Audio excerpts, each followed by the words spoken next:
The rain. The rain. In Spain. In Spain. Falls mainly. Falls mainly. On my caps. Is he ever going to learn? No. You're trying to get your head together to do a show. No, he just has no concept of what that's like. Oh, boy. Anyway, look, the thing I want from him is just get me some hot water. I don't really want to hear from him. That's not what he does. He asks you questions, he said. Yeah. Bullshit. He comes in today, he goes, I don't want, first thing out of his mouth, I'm trying to read the paper. I don't want to burst your bubble. But, he doesn't have any idea how much he annoys me in the morning. Because things, I'm ultra sensitive anyway in the morning. I don't want to burst your bubble. But, Senator the Model was on Amazon show the day after ours. Oh. So I go, well, now I'm really, now I'm really ripping. I go, what do you mean? Are you here to burst my... I said, what bubble do you think you're bursting? Why would you think that would burst my bubble? Poor choice of words, young boy. Why do you think that would burst my bubble? What do I care where he goes? What you mean? He goes, well, it's just that I thought we was getting something special. I go, we did get something special. What's it got to do with anything else? What's it got to do with Imus? What does it got to do with... Why would you come in first thing in the morning and say, I don't want to burst your bubble? What bubble are you bursting? I've got ratings and a career. He burst my bubble. Why do you think he did this first? Yeah. But why isn't he bursting your bubble? You work on this show, too. You dope. Just because Bobby Kennedy got Maryland second? Was that like, I don't want to burst your bubble? I won't burst your bubble, but I had her. I don't know. I don't know what the hell he's talking about in there. It's like, it's 5:30 in the morning, Baba Booey comes in to do his job, and his job seems to be just annoying him. To bring your head down or something. Yeah. It's just like, how can I irritate Howard? I don't need to burst the old bubble. What is that? Is that some kind of a... Howard thinks he's a big shot? Yeah. Hey, I'll bring him down this morning. I got to keep his feet on the ground. I got a retard for a producer. And this whole term producer, I'm taking that away from him. He's not a producer. He's a glorified intern. Producer. He's like, with a marble mouth. It's very distinct. When I came in today, I knew something had happened. No. He was I was just irritated. You in must general. have yelled at him or something because he wasn't himself this morning. When I walked in, hi, he was like, hey. But you know what it is? I just gave him a bunch of things to work on this morning, and he's all worked up. He's not used to that. And I gave him 5 things to file. That's it? I know he thinks I'm busting his balls. Boy, right out of a box, a whole bunch of things to put away. It's like we work with Gabby Hayes. Yeah. Now, I read about other producers. Since I started this thing, there never were producers in radio. Nobody had a producer. Now I see everybody's got a producer. Tony Pigg, who comes on after me here in New York, he's got a producer. Every radio guy now has a producer. Yeah, I keep reading these producers' names in the paper. Yeah. You read, this guy has a producer, that guy has a producer. Okay. It's another thing I innovated. Joe Blow, the producer of the zoo. Yeah, the producer. But I read about these other producers. One of them just became a program director of a major station in Chicago. Rick Dees' producer became a program director of... Really? Oh, yeah. And I read about all this stuff, and I go, whoa, look at these producers. Maybe I could be getting better.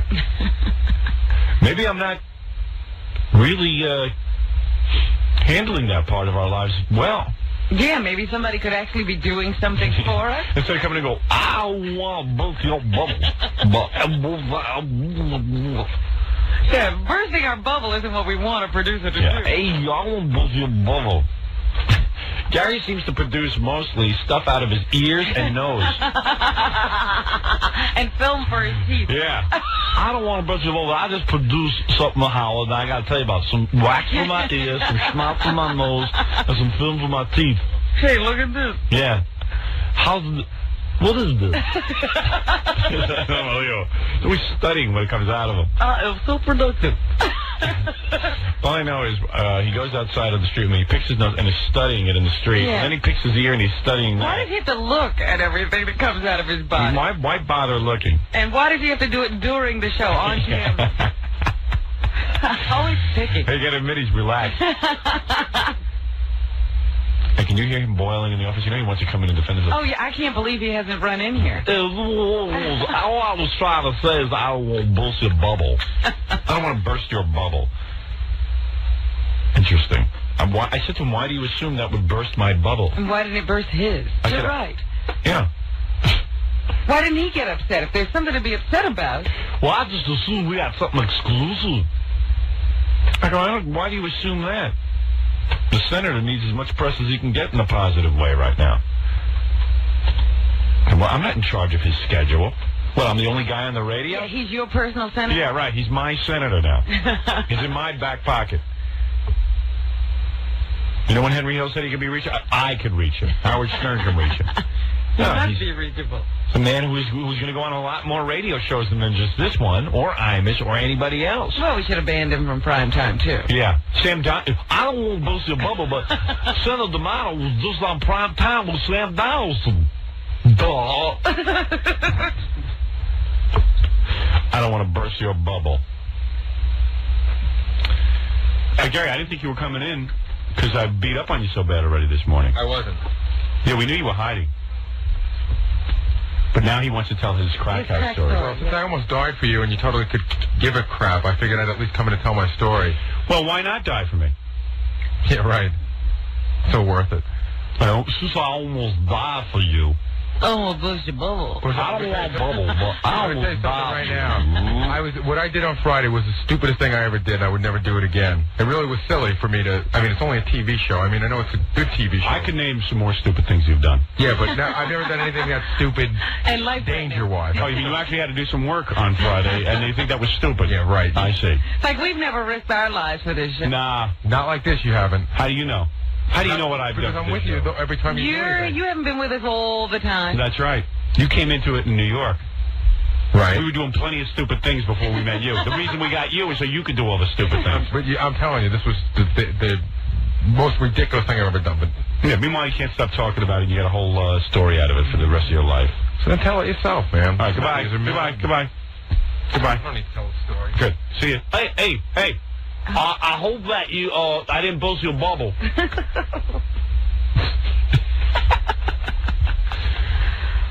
Oh, boy. His life is dangerous. Can you imagine this? I write for 2 hours every day in a room with no ventilation and no air in the room, and he's telling me how dangerous his life is. Every day I go back with Jackie and Fred in a room, a box, like a veal, with no air in it, and he's telling me he's living a life of danger. We get done with these commercials, I'm going to drag his ass back in here. I want to hear him tell the story. Right. He's all shook up. My life is to shake people up. Unfortunately, the people around me are always people I work with. Bringing some people, I'll shake them up. We got to take a break. We'll be right back. It's the 4th of July, Monday morning. I'm Dia Stein, and here's more with Howard and Gary as they continue to argue on the best of Stern. Where's Baba? Booey? He's out in the hall somewhere. Baba Booey.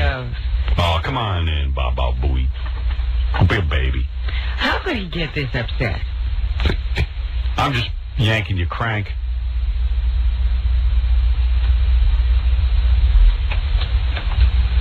He's Baba blubbering out in the hall. Like a Baba blowfish. He gets so upset. He does. He gets all irritated. You know why I get irritated? Because I work for you. I work really hard, and then you make fun of me.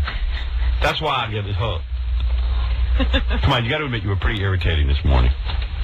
You got to admit that in a lot of other instances you would have wanted to know about that. Yeah, but not in.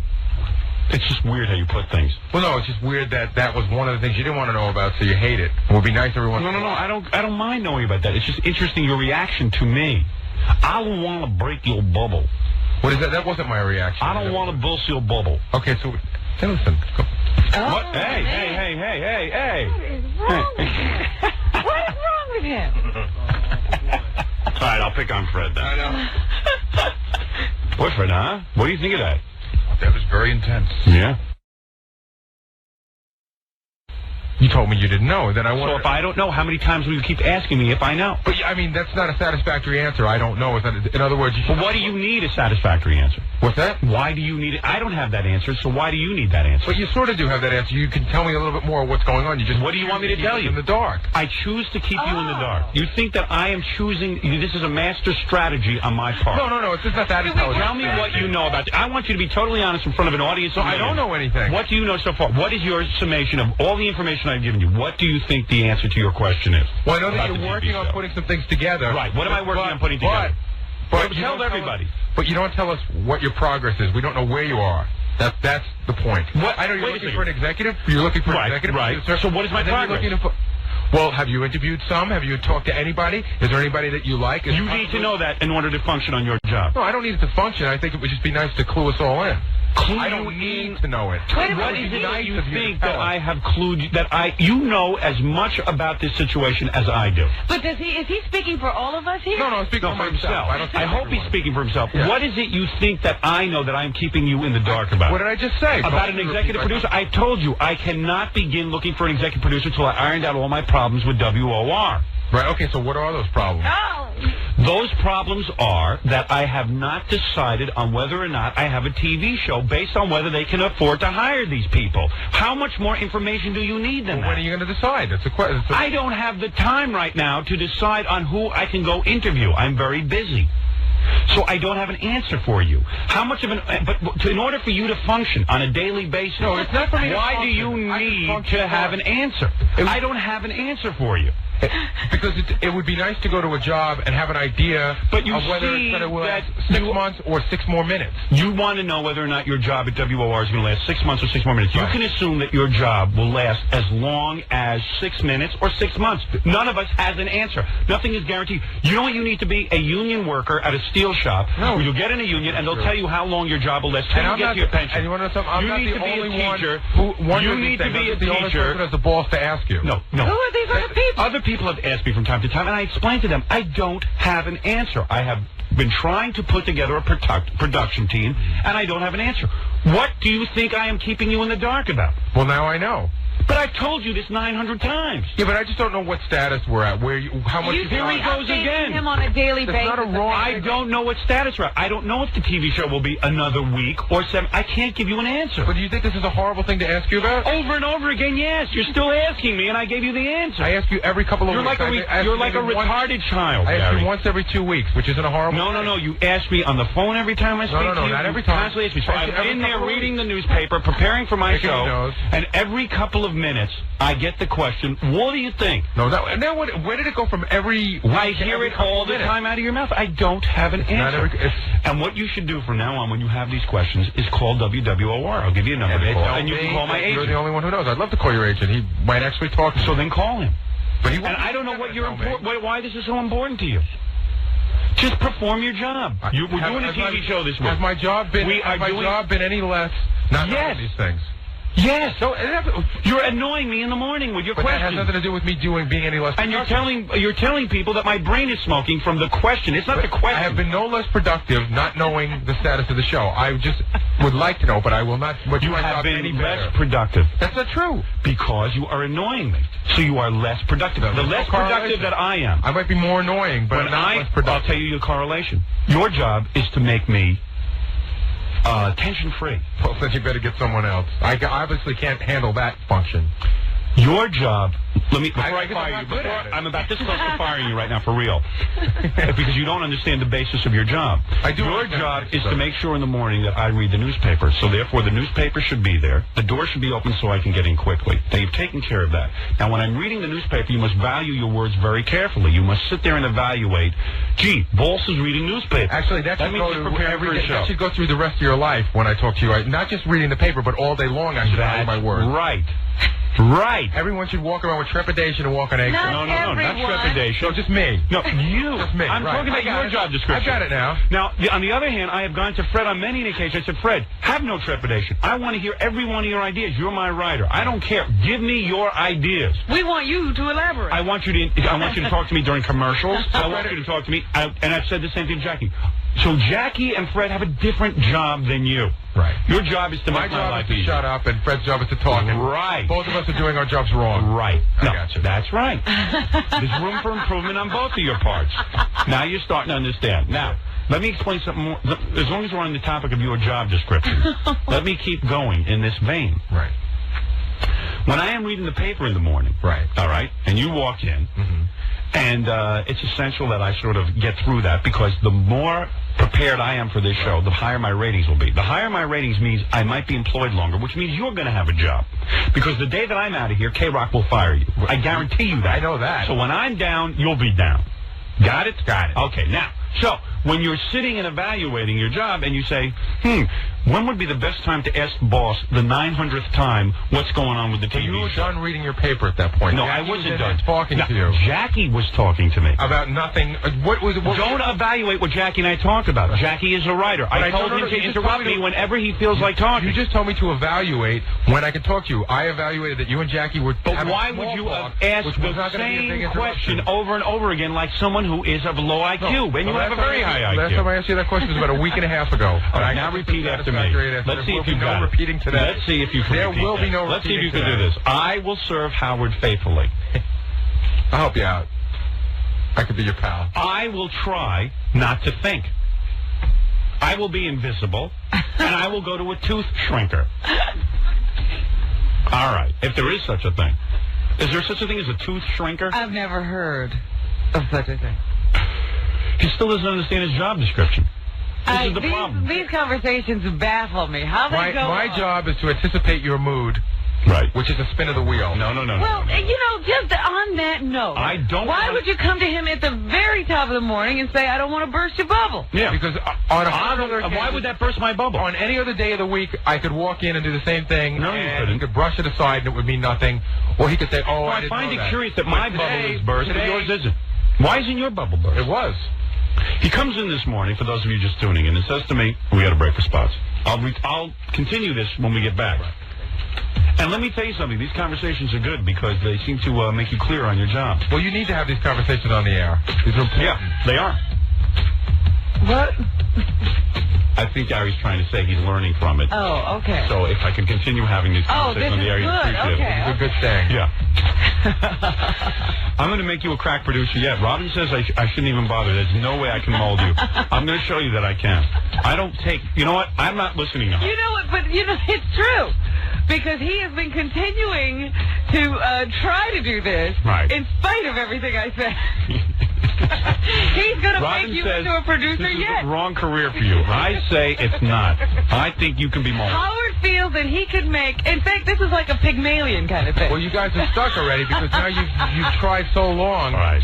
that It to would be throw a me out in the waste- real world yes. would be cruel. Here's a guy comes in first thing in the morning to brag to me that the guests he didn't bring in the first place are not exclusive. Okay? It's interesting. You are going to get this. And after this, you're going to be the best producer in the country. Everyone's going to be making you job offers. I only hope I can... He's taking this on as a personal mission. I only hope I can afford you. And you know what? This is like My Fair Lady. Yeah. And you know what he's going to do? He's going to leave me after I make him into a top-notch Oh, he's guy. going to get upset with you. Oh, yeah. Because you don't appreciate him. Right. After But all I'm the guy you've done molding. for him. Don't forget, when I started in this business, nobody had a producer. I created an industry. There was never a radio producer before you? No way. Never. No way. Never. I was in Detroit. I was in Washington. I was in Hartford. I used to go to general managers. I want to produce. I want a guy behind the scenes who could... What are you talking about?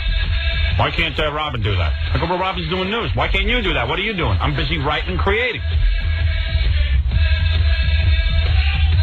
Remember, I got Fred hired under that premise That's in right. Washington. Fred got a promotion, though. Right.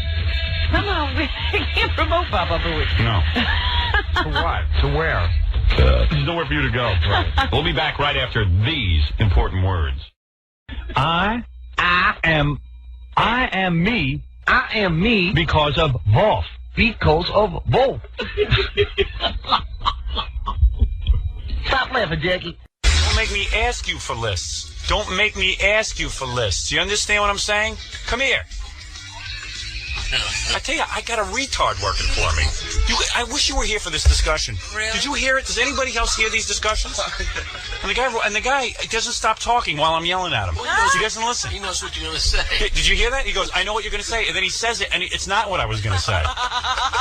He's a funny guy. Oh, but he is what's running my office. He's close to ape. What a moron. He's pissed. I don't care if he's pissed. But you know that is... I'm pissed. He really goes away and he tells himself, I'm a smart guy. I know. I'm a smart guy. He says to me, he starts telling me what's wrong with our computer. I tell myself I'm a smart guy. Gary, everyone in here is laughing at you. You say to me, up until 2 days ago, you never told me I was in charge of the computer. I go, Gary, you are in charge of everything that goes on in my life concerning work. Who does he think would be in charge of calling about the computer? He goes, up until yesterday, you used to make a call. I go, but Gary, if you know something's wrong, write it down, make a list. He goes, well, I told him about it. I go, but keep after them, make a list. Like you own that computer, like it means your life to you. Yeah, you can't move without this computer. Don't just throw things aside. That's why I have you here. I throw things aside. You don't. You sit and worry. You're not professional yet. Okay, you still haven't achieved it. So I'm not professional. Yeah, but I need a pro. It's becoming increasingly more clear to me that I got to hire a pro. Then get a pro. All right. So listen, go look for a job, and as soon as you find one, I don't always walk out of here saying how smart I am. In between that, I yell obscenities at you guys. So then I try to yell. Then I try to yell at Gary, and while I'm trying to yell at Gary, ask Jackie and John. While I'm trying to yell at him, he goes, no. He goes, I know what you're going to say. He always says that. And then he I know says, this is wrong for me to say because I'm what you're saying is, you talk to me like I'm a retard. You have no respect. What you're saying is, of course you are a retard. You are a retard. I knew I was setting myself up. I have no respect. You're supposed to respect me. That's all there is to it. Whenever you get mad at any of us, you talk to us like we're in kindergarten. Now listen to me, Gary, and it's like a step-by-step. Do you know why I do it? Because you don't follow through on anything. Why do you think I talk to you like a retard? Not any of us. You. Oh, yeah, just me. And you always make everything so abundantly clear. Oh, dear. Gary, your job is to think like me. You are to worry about the computer. You're to worry about everything. You should check the computer every day. Make sure it's go down. See what Shelly's typing into the computer. Shelly's not here. The computer's not working. Not today. Every day, you schmuck. Every day, go check. That's what I have you here for. But there's no rationale to his argument. He just said you talk to him like a retard, like you spell out everything from ground. Then you say he's not abundantly clear. I know. And then when I spell it out for him, it's like a big joke. He says to me, he's talking over. He goes, I know what you're going to say. Now I'm in charge of the computer. So I go, no, Gary, I don't have to say you're in charge of the computer. You're in charge of the computer. If you see something wrong, be a ball buster for me. Call me every day and remind me. I don't care. Or just handle it so I don't have to deal with it. I didn't know I was in charge. Because if I'm encumbered with office crap, I can't be creative. If I'm not creative, you don't have a job. I understand that. So start thinking and using your head. I understand that. But up until yesterday... Gary, repeat after me. No. Repeat after me, man. No. You? No, I. Say I. You are stupid. I have an ending. I know very little. But what I do know, I forget. All right, very good. That's it. But who do we pay in the office? Who's the paid person back there? I don't. He yells at John. There was a weird dynamic yesterday. He'll yell at John over stuff. He goes to him, I thought you were supposed to have the computer company's name here. I go, Gary, go do it. That's what I got you for, not John. John's a volunteer. Wait a second. Hold on a second. Every day, let me just say this. Every day we have to call the computer company. Good. John calls me every day, says, what's ComStore's number again? And I say, John, wait. The number and have it down there. Because we're... Why don't you just write it down then? It is written down. You called me yesterday from there and asked for ComStore's number. Right, because I told you to put the number there weeks ago. But Gary, just handle it. Don't worry about him. He's just a moron. Oh, you're a moron, but he works for free. He's an unpaid kid. I thought we're not allowed to call out from that phone anyway. Gary's been very busy. I know he's been busy. No, John, you're not allowed to make your personal phone calls from that phone. Oh, we're allowed. And all of a sudden he doesn't think we can use the phone. No, you're not allowed to call your hotline all day. Talk to him like he's a retard, Gary. I know. It trickles down, man. It does. Gary, all I know is I need you to create a filing system, which you've yet to do.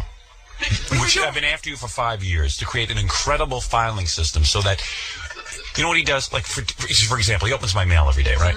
So some of the letters are like, excuse me, Howard, I want you for a charity function, this and that. So what he should do is just make a list that this charity function wants you, and you know I don't want to do any charity work, so then you write back to him instead of me having to bring back the letter. You got to use a little initiative. Well, even that has become a challenge because you have this certain pouch in your briefcase. Yeah. You want the letters to go in it. And he never can get it right. He never can get the letters in the right pouch. I got it right. I said, look, I got 5 different pouches, right?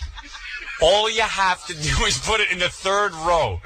And he can't do it. Every day it's like, it's like he can't get it in the 3rd row. I give up, Robin. I give up on him. You were right. Every day I watch that go down. I go nuts every day with the mail. And then he goes, and he involves me in putting the mail into my bag. It can never be like he just comes in and does it. It's always like, hey, Howard, could you open your pouch? Could you open this is just Gary. I'm in the middle. Let me tell you what happens. Every day you're in the middle of writing something. Right. Gary comes in and says, here's the mail.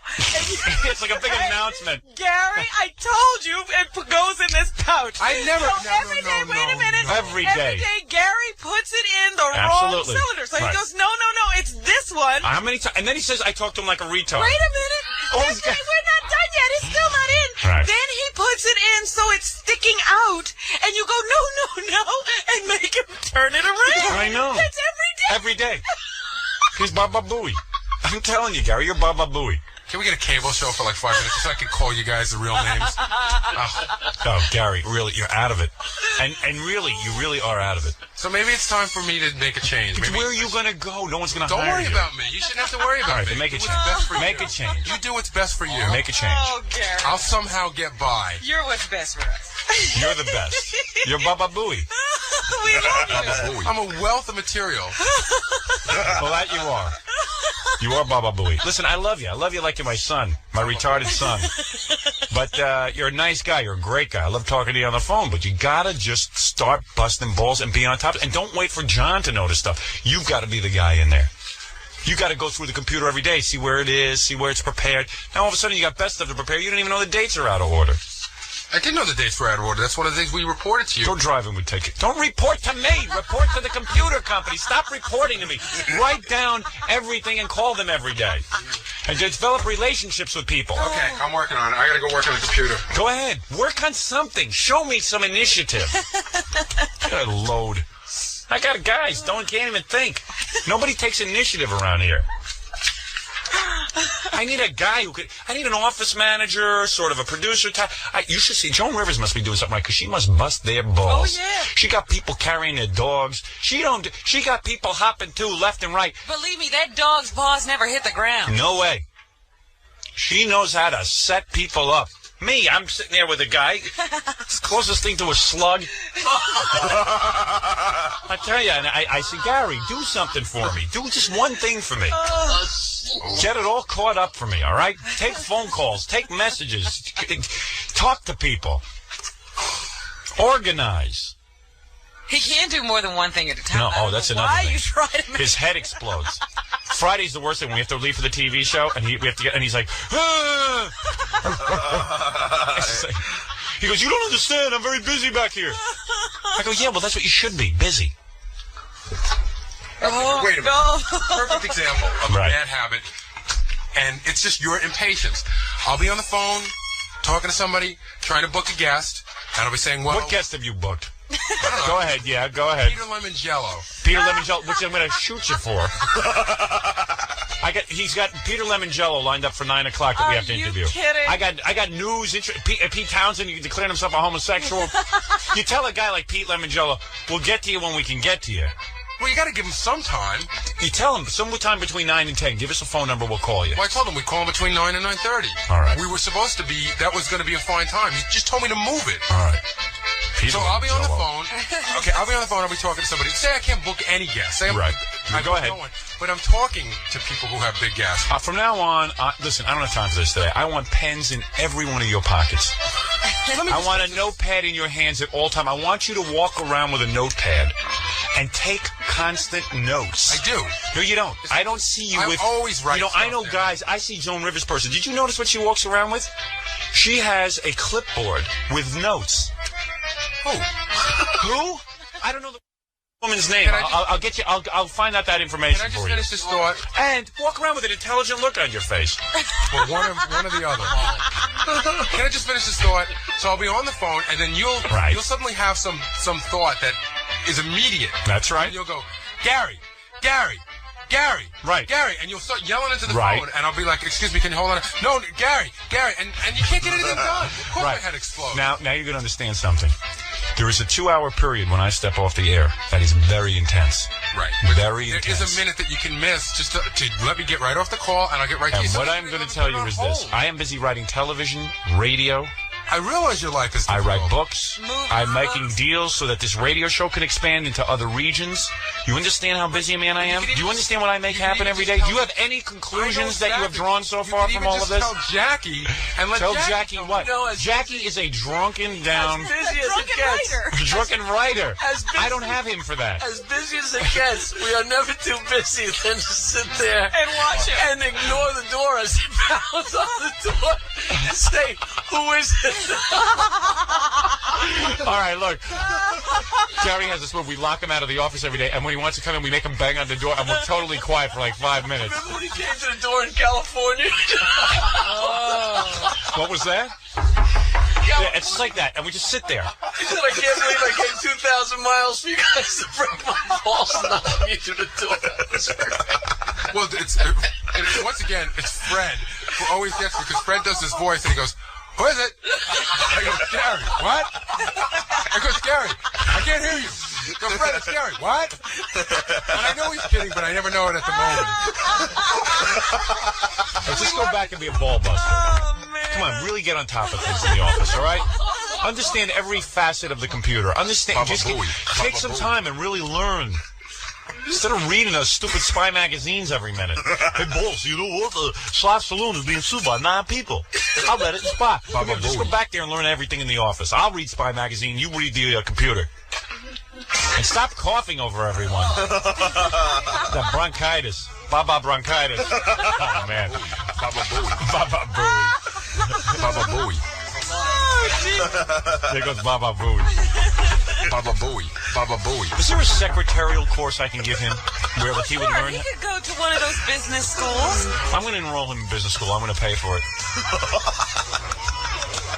No, I didn't say secretariat school, Gary, with those choppers. He's already showing us he can trot. I'm going to send him to business school. I really am. So he can learn how to organize his boss. You know, he thinks that work is beneath him, like he's not a woman. No, but the thing that kills me, he's always talking about how organized he is. He's for himself. I said organize me the way you organize yourself. But his Show me a organization- Pendaflex. Show me a Rolodex. No, Show his me a... organization is packing a sports bag. I know. Little anal retentive and stupid stuff. Turning the stapler and the Yeah, right. tape machine. So it's even. One time we drove him crazy and moved the staples like different. But that's not organized. He doesn't understand. Organizing an office means going through every script, knowing where everything is at your fingertips. He has no clue. He has less of a clue than I do. If it's in a drawer, he doesn't know about it. No, and then he gets mad when he can't find it and goes, "You didn't tell me. You didn't tell me you wanted to do it like this. I don't want to have to tell you. I want you to think for me." For years, we had all those reels and tape. We said, Gary, what's in those reels? I don't know. I don't know. No one told me to touch them. I didn't know I was in charge of How would you never told me that I'm supposed to be in charge of those? You're in charge of everything, you dumb ox. And then he wonders why I'm annoyed. And then he's, I know what you're going to say, I know what you're going to say, I know what you're going to say. Just go through everything, every tape, every file, everything. We have files back there. Nobody knows what's in them. He should have had a TV file for every TV idea. You write it down, and it's in there. You have a... Boss, I didn't know I was in charge of being in charge. And he's busy yelling at John. He don't get the Comstar number by the computer. Delegate. It's Gary Delegate. Gary Delegate. No one else would put up with him. They would have fired him a long time ago, trust me. But now I've learned to love him. Yeah. You love to see me aggravated. It's funny, right? I tell you, I've had it. I tell you, you can't get good help. You're an incredibly patient human. I really am impatient because I should have him whipped into shape by now. Gary, I'm really... How many years years has this been? But you know what it is with Gary? I gotta he goes, well, you didn't tell me I have to do that. So whatever I don't think of, but I need someone who can think orderly. I don't know how to organize. We got a computer. That's my job. Right. That's what you need. Right. Not a guy waiting for you to say, hey, Gary, I caught you. You're not taking care of the computer. Hey, Howard, I'm going to go over and study with Phil from Comstar the computer for a couple of hours and learn more about it. No, he's always looking at John saying, what does this thing do? Yeah, I know. And he's always looking at me. How do I back it up again? Gary calls me and asks me how to log a day every time. Yeah. I'm on update now. Now what do I know, it's unbelievable. I got to guide it through. I got to guide it for him. Dude, that's great. You have more initiative than he does. It's sickening. Oh. Now John is stealing all of Gary's gigs. No tension in that office. See, Gary really should also be an intern, and I should have an office manager. Well, see, that's the whole thing. Gary says he's parking my cars because John knows more about the computer, and it's more John has become more valuable for John to leave than for Gary to leave. If you left tomorrow, I'd be up a creek more than if Gary left. I'm serious. What's that tell you? Oh, here he comes. There's a reason. And it's your reasoning. Right. We don't want a lot of different operators on the computer because everyone inputs stuff their way. Okay, very good. Just learn how to work it, though, for yourself, just so you can check work, so you can supervise. I've been doing fine. I can do whatever you need. Right. But then why do I go through the computer and find everything in triplicate, and I'm not told about it?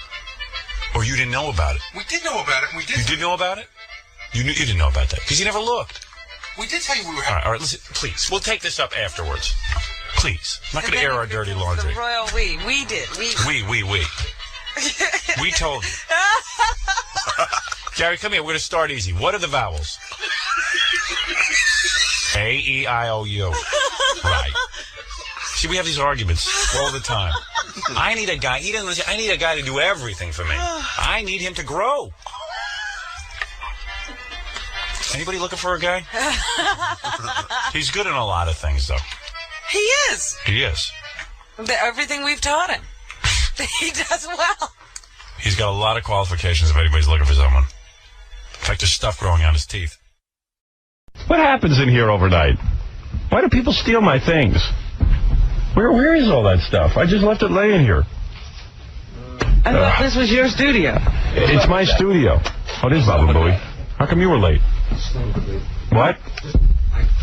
I took the train in. You took the train in? Why would you take the train? Why wouldn't you drive?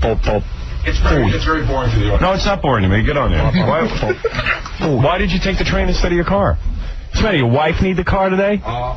Oh, go ahead. You know what? You and my wife, why don't you just leave it alone, man? Go ahead. I have to do something, and I have to take Amtrak. So why? What do you have to do? I'm going up to Boston tonight. Oh. So I've taken Amtrak, and instead of coming all the way back to the city, I'll just get off in Connecticut. So I don't want to leave my car in the city. Why not? Let your wife pick up your car. Let her help out. But today, what her job could have been was to come in on the train and pick the car up and drive it home. Why not? Why can't she help out? You're the guy who earns the money. You know what? What? I'm being serious. I know you are, but... I'm being dead serious. You're so not being serious. I am being serious. Ridiculous. She thinks I'm wrong. She can't do one thing for him? Of course not. She married him. That was enough. Yeah. She goes home. He goes home. He takes care of the kids. That's right. He's not even allowed out of the friggin' house. Oh, my God. He's a child maintenance worker, basically. He's not the producer. Right. I do daycare. He does daycare when he gets home. He does. Although I do get overtime. Yeah, he does daycare all the time because his wife needs a break. Oh. So I tell her you need a break. You wanted to drive in this morning. She could come pick up the car and take it home. What she should have done was just got out with me and driven me in. Yeah. Wow, that would have been nuts. Help out. Well, Lift a finger. Who would watch the kids at 5 in the morning? Well, I didn't suggest that. I said she should. You're the one who suggested it. Don't ask me who will watch the kids. I suggested that after the kids go to school, she'd take the train in and pick up the car. She probably should. Why should she have to watch the kids? Why don't you stay home and watch the kids? She'll drive the car in and produce the show. She's the one with all the free time. Yeah. This poor sucker. I could just picture Stuttering John having to take the train in. Are you kidding? Why would Carrie have to work? And by the way, when he gets divorced, she'll get half the money because she earned it. That's right. Yeah. Sick of fighting your battles. I know your life was miserable and you got out of it, but why don't you leave the rest of us alone? No. I know you were a miserable bastard. I'm not miserable. I was not miserable. I was happy, and then when I became unhappy, I left. That's what you ought to do. One time you told me you would rather be than alive. Well, it's not because of my wife. No, just... I had other issues. You know what it is? Gary's wife has to give Gary some consideration because he is the breadwinner of the family. Of course. I just had to take the train in this morning. This has nothing. You had to take the train in? No, you had no one to help you. John, if your wife was out on Long Island, right, and you were gonna do this, your wife would come in from Long Island to get your car and drive it home? Of course. Or you come in 10 minutes. She would help me to make it as easy as possible. Right, and my wife did. I mean, there's nothing she can do. What did she do? What could she have done to make this easier? How'd you get to the train station? I drove.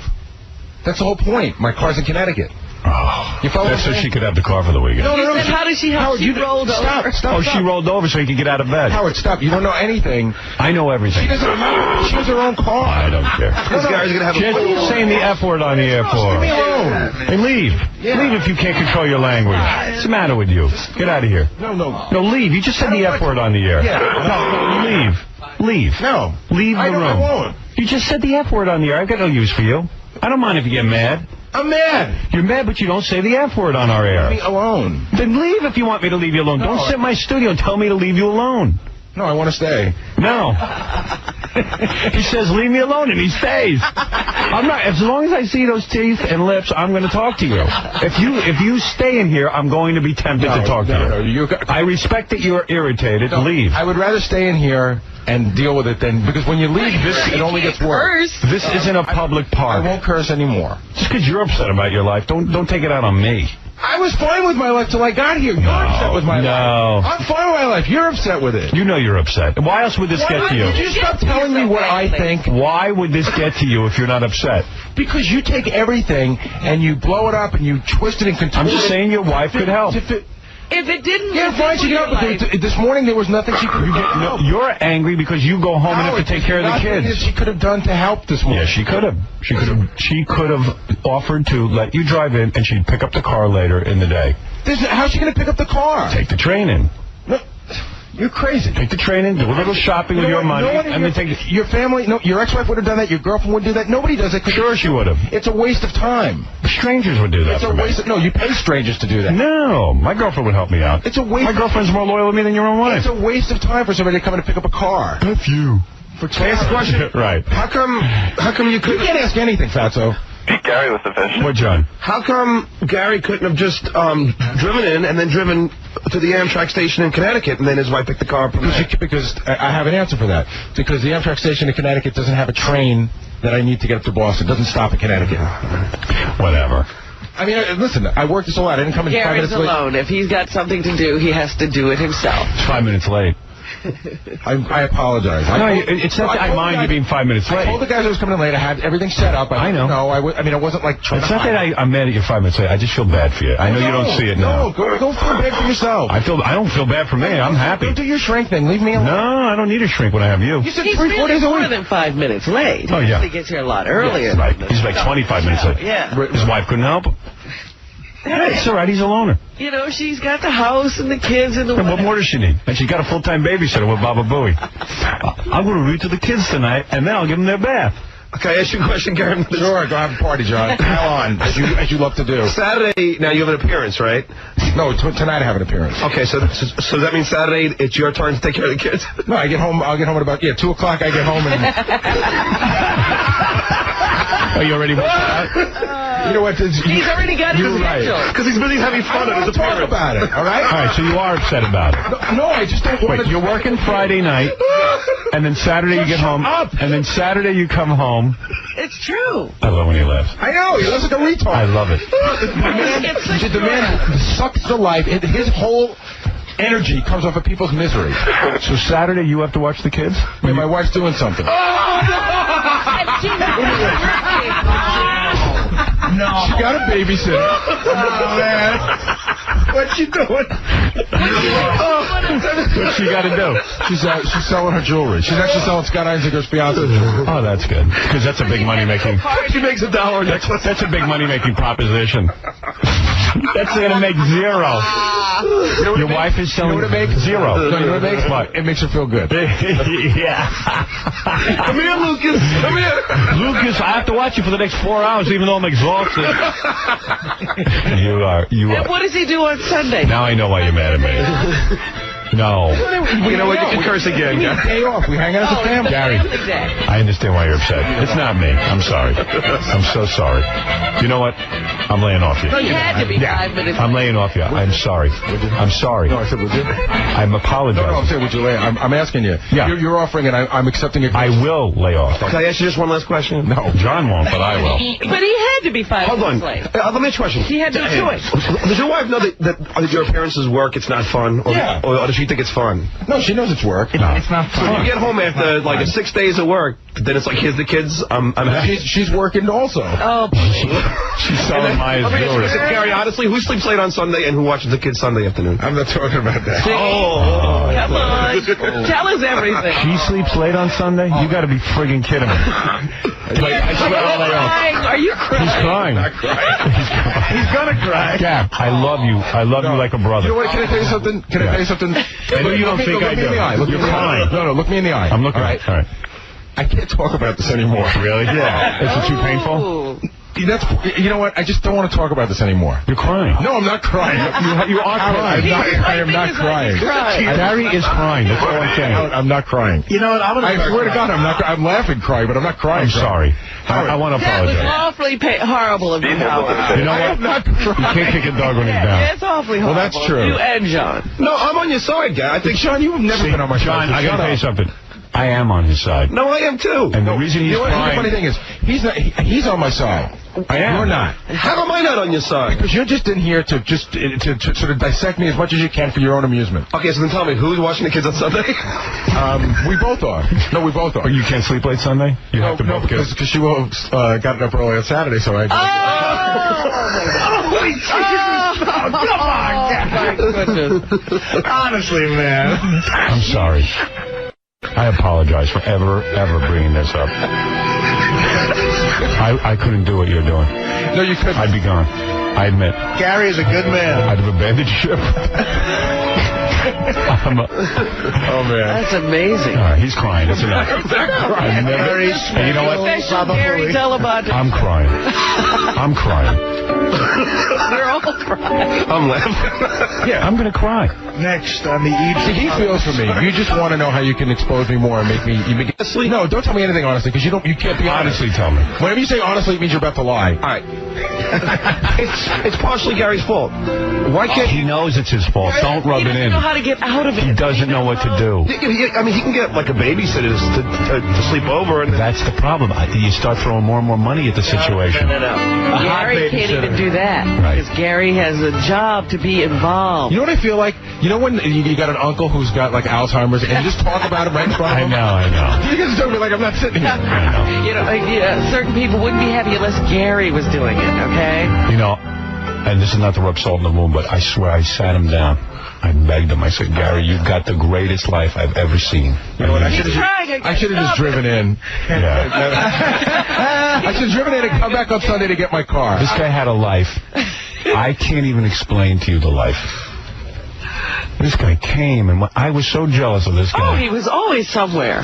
Did you have a setup? Here and there, a different I love that he's jealous of me now. He had an apartment on the east side, beautiful apartment. West side. Was it west side? West side. West side. West side. Right, beautiful, right on 73rd and Amsterdam, right in the heart of all the activity. and he was so happy. He really was. I love that neighborhood. I know you do. And he used all of Central his Park. I go to Central Park. I go to You know, it'd be nice. I love that neighborhood. Because, you know, it'd be nice, even this weekend, to go in the park with the guys and play football. Me and Ross. And Oh, God. when you're he got watching nostalgic. the kids. Yeah, when you're watching the kids, we're going to be playing football. He got misty for a second. It's whatever you guys want to do this weekend, do. I'm happy with what I'm doing. Hey, Gak, can I ask you a question? No. Take the kids out of the picture. Pretend you didn't have kids. I know that's hard, but pretend you didn't. You can't pretend you don't have kids. But if you didn't have kids, would you have gotten married again? Yeah, but if I didn't have kids, I wouldn't be doing all this work. You know what I'm saying? Yeah. It's different. Well, no, that's not true. I have kids, and if I got back from an appearance, there's no Hey, can I say something? Let's go. What? If I got back from an appearance on Friday night, there's no way it would be my turn to watch a kid. On Saturday morning. Yeah, no way. I'll get back about Saturday around 2. The babysitter will be there by noon, and I'll just, pick up the slack in the last hour or two. Yeah, you know how easy that is. Can I say something positive? Sure. I want to give you an award for Best Father and Mother of the Year. I do. I want to say, good for you. They should have feature you on Oprah. I've never seen a guy work harder on both This is the guy fronts. who's really doing it. Gary, how do you feel? You don't think... Yeah, wait, Dr. Phil wants to talk to you. Go ahead, Dr. Phil. Gary, how do you feel being married? Dr. Phil, I feel great. How do you feel being both mother and father? I want to go after myself. You need that feeling of being single without actually being single. Yeah. Can you get to that feeling? What did you like about being single? Right. Because if you can just get in touch with the feeling, you'll be fine. Being married, did you? Oh, man. All right. If he hadn't given up so much, I wouldn't feel so bad for him. Right, if I were fat and ugly and it was the first girl who liked me, it'd be a different story. Exactly. Hey, now you're on me, Gary? This guy was banging like crazy. Like a screen door. In a On a hurricane. broken hinge. He would have those parties in his bachelor pad, remember? Sexual excitement. Parties. Oh, he used to go crazy when he'd meet the chicks down here at the station from Dial a Date and stuff, and then he was banging them that night. I was like, Howard, I had an appearance. where did I go wrong? Howard, I had an appearance with Gary, and he was like sucking face with some girl on top of a kitchen countertop. Wow. Really? Yeah. I thought Oh, yeah. Oh, that was, did he suck the whole face off? I couldn't even see the girl's face. That was, you know what? That was the night of. That was his lips covered the whole face. That was actually a legendary night. Wow. And I think he might have gotten oral that night. Oh. Yeah, from someone else. Really? A different girl. From a married girl. I'm sorry. After that night, was it your turn to watch? I didn't realize how much pain you were in. I'm fine. No, You're feeling some You know, pain for he's me. like a long-distance runner. He's hoping he can make it to the finish line. No, he can't. He's going to explode. Yeah, but how far away is the finish line? A very special Gary Delabates. How long do I have left? 40, 50 years? The finish line is death. Oh, that's what I thought you were talking about. Yeah. And it's how far away?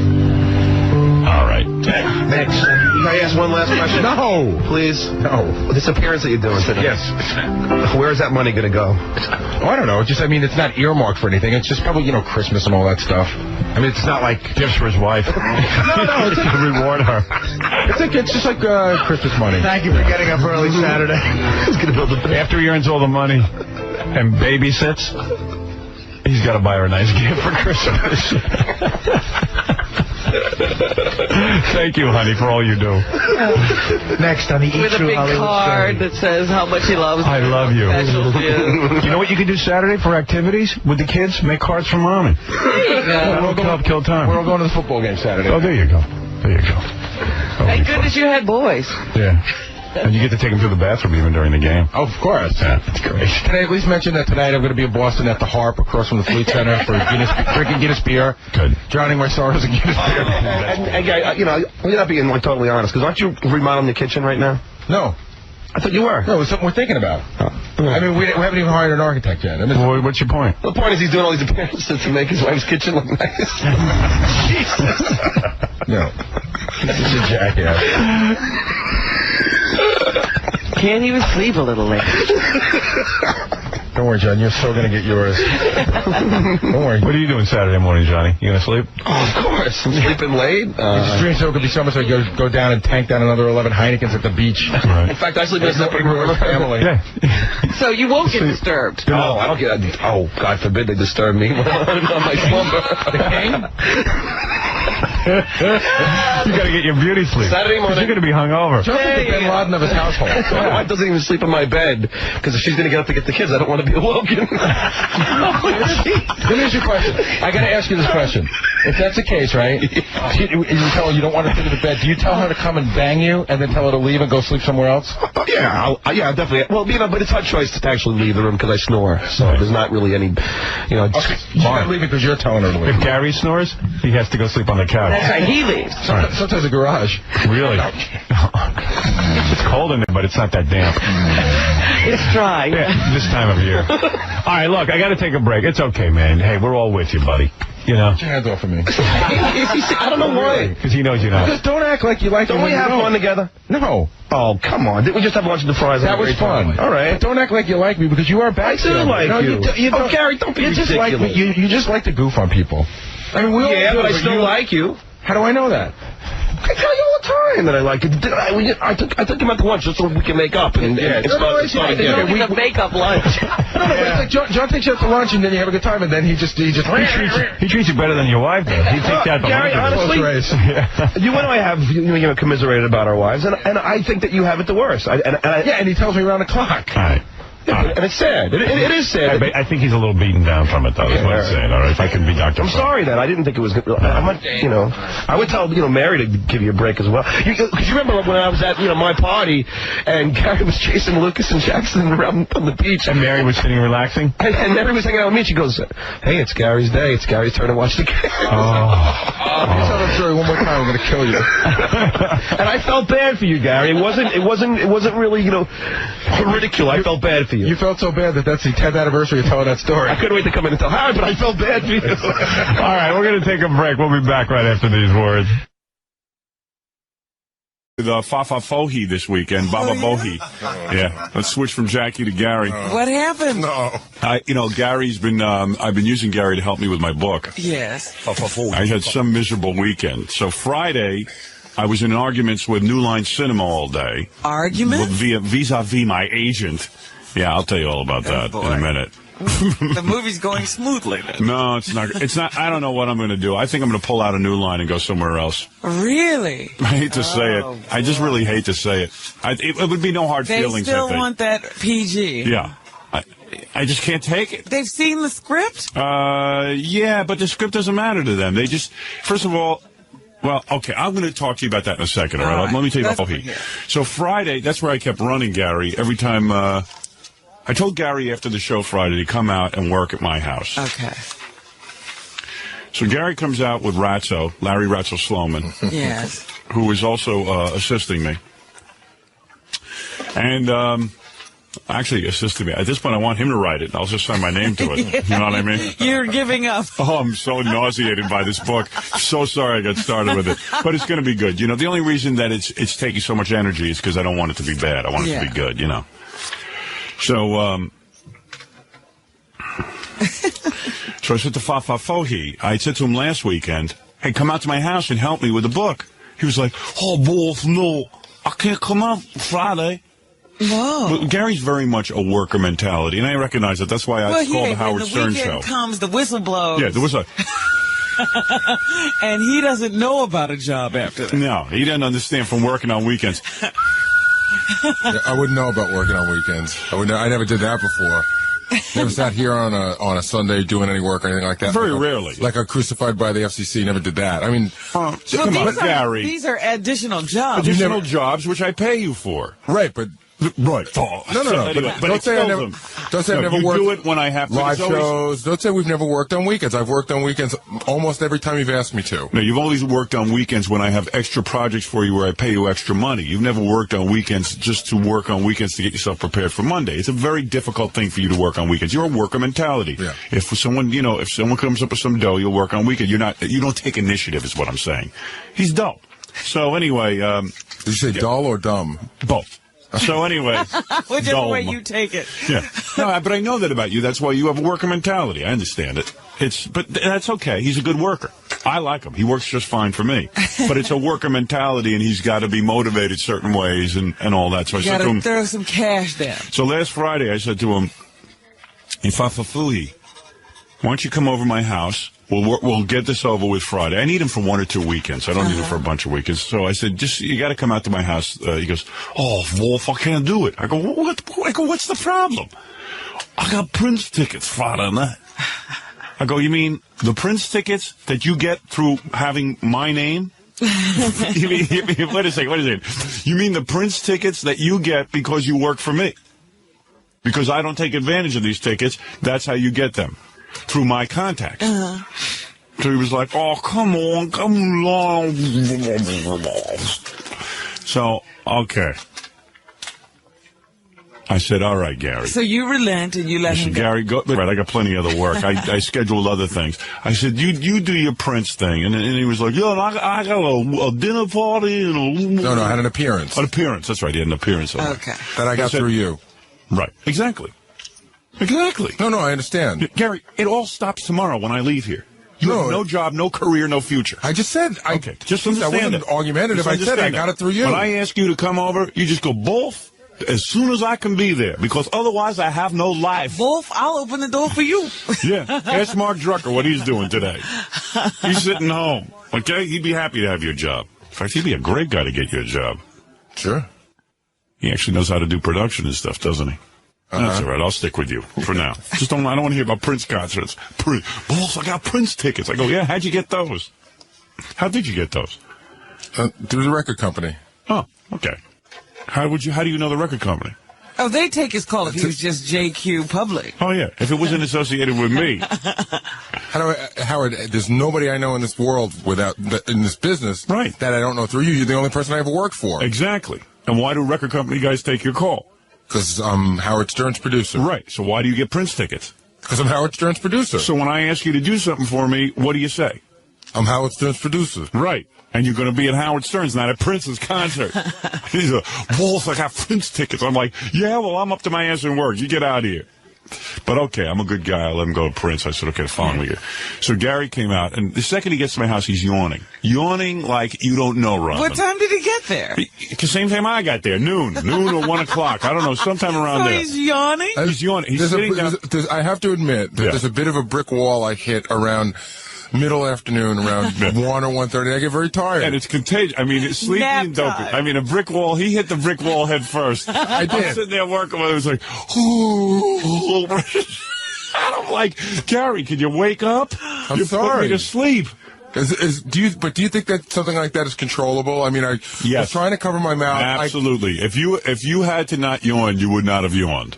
If you felt your life was on the line, believe me, you'd have been alert. If I'd have known that this was going to come up Monday, I would not have yawned. And yawning, every minute stretching, yawning, like a walrus. So I'm like, Gary, I'm trying to keep my energy going. I've just done a 5-hour radio show. You certainly could keep your energy going. I'm feeding him cookies, anything to get his energy. Did I ever complain, though? Did I say I hate being here? No. It's not you complaining. It's you don't have to complain in words. When you're working with someone and they're yawning the whole time, it makes it more difficult. So then why didn't you just throw ice water on it? I don't know. And then Gary says to me, Bulls, please, I just got to go to the bathroom. So he said, go to the bathroom. So Gary goes to the bathroom. He begged to go to the bathroom? Well, within the first half hour, he has to go to the bathroom. He has to take a bathroom break. Goes to the bathroom, and then he disappears for 10 minutes. I don't see him for 10 minutes, and I'm ready to get back to work. Gary's supposed to be helping me. Right. This is more work than help. So Gary comes out, and he's got this sheepish look on his face. As soon as I walked into the room, you go, what's wrong? What'd you do? Yeah, what did you do? Because he looked like he did something. So Gary obviously had to do a number 2 in there. Uh-oh. Except he clogged up the whole toilet. Stop it! Yeah, I mean, God knows. I swear to you, the second he's there. It's true. I swear. You broke the toilet? I didn't break it. I just clogged it. He clogged it. How do you clog it? With number 2. No. It was less content and more paper. Because I just overused some of the paper. I misjudged the size of the toilet. All right. So anyway, what kind of toilet do you have? I got a huge toilet down there. I've never done that. He must wipe with like a roll of paper. Why don't you throw a whole toilet full of it? Was the little cardboard still in it? Yeah. So, just wipe it with the cardboard. Did he make a mitt? Yeah, I know. He made a baseball glove and then he wipes. Oh, this is my baseball mitt. It's made out of toilet paper. I can wipe with this. So, I go, oh, come on. So I go get the plunger. I didn't even want to walk in. I wasn't going to certainly help him. Plunger? And you had to go on. Oh, come on. You didn't give it to him. Yeah, I gave him the plunger. He went in and plunged. And and then never use the bathroom at my house. Yeah, and then I said, and that's the bathroom downstairs. It doesn't have a window in it. So I said, Gary, put the fan on. He goes, okay, how do I do that, boss? Because he just, God knows what was going on. I was flustered at that point. I know you really were. 8 different switches that turn. I didn't know what happened. Yeah, he was completely flustered. Oh dear. And Fafafo, he knew I would mention it on the air first. I heard your wife say from upstairs as she got the plunger, at anybody else's house, this wouldn't be a big deal. No, I said that. Oh, man. So, amazing. Then he comes in, that's when he started yawning, and, after he made a bowel movement. It's time to go to sleep. Roll over and go to bed. He's all emptied out.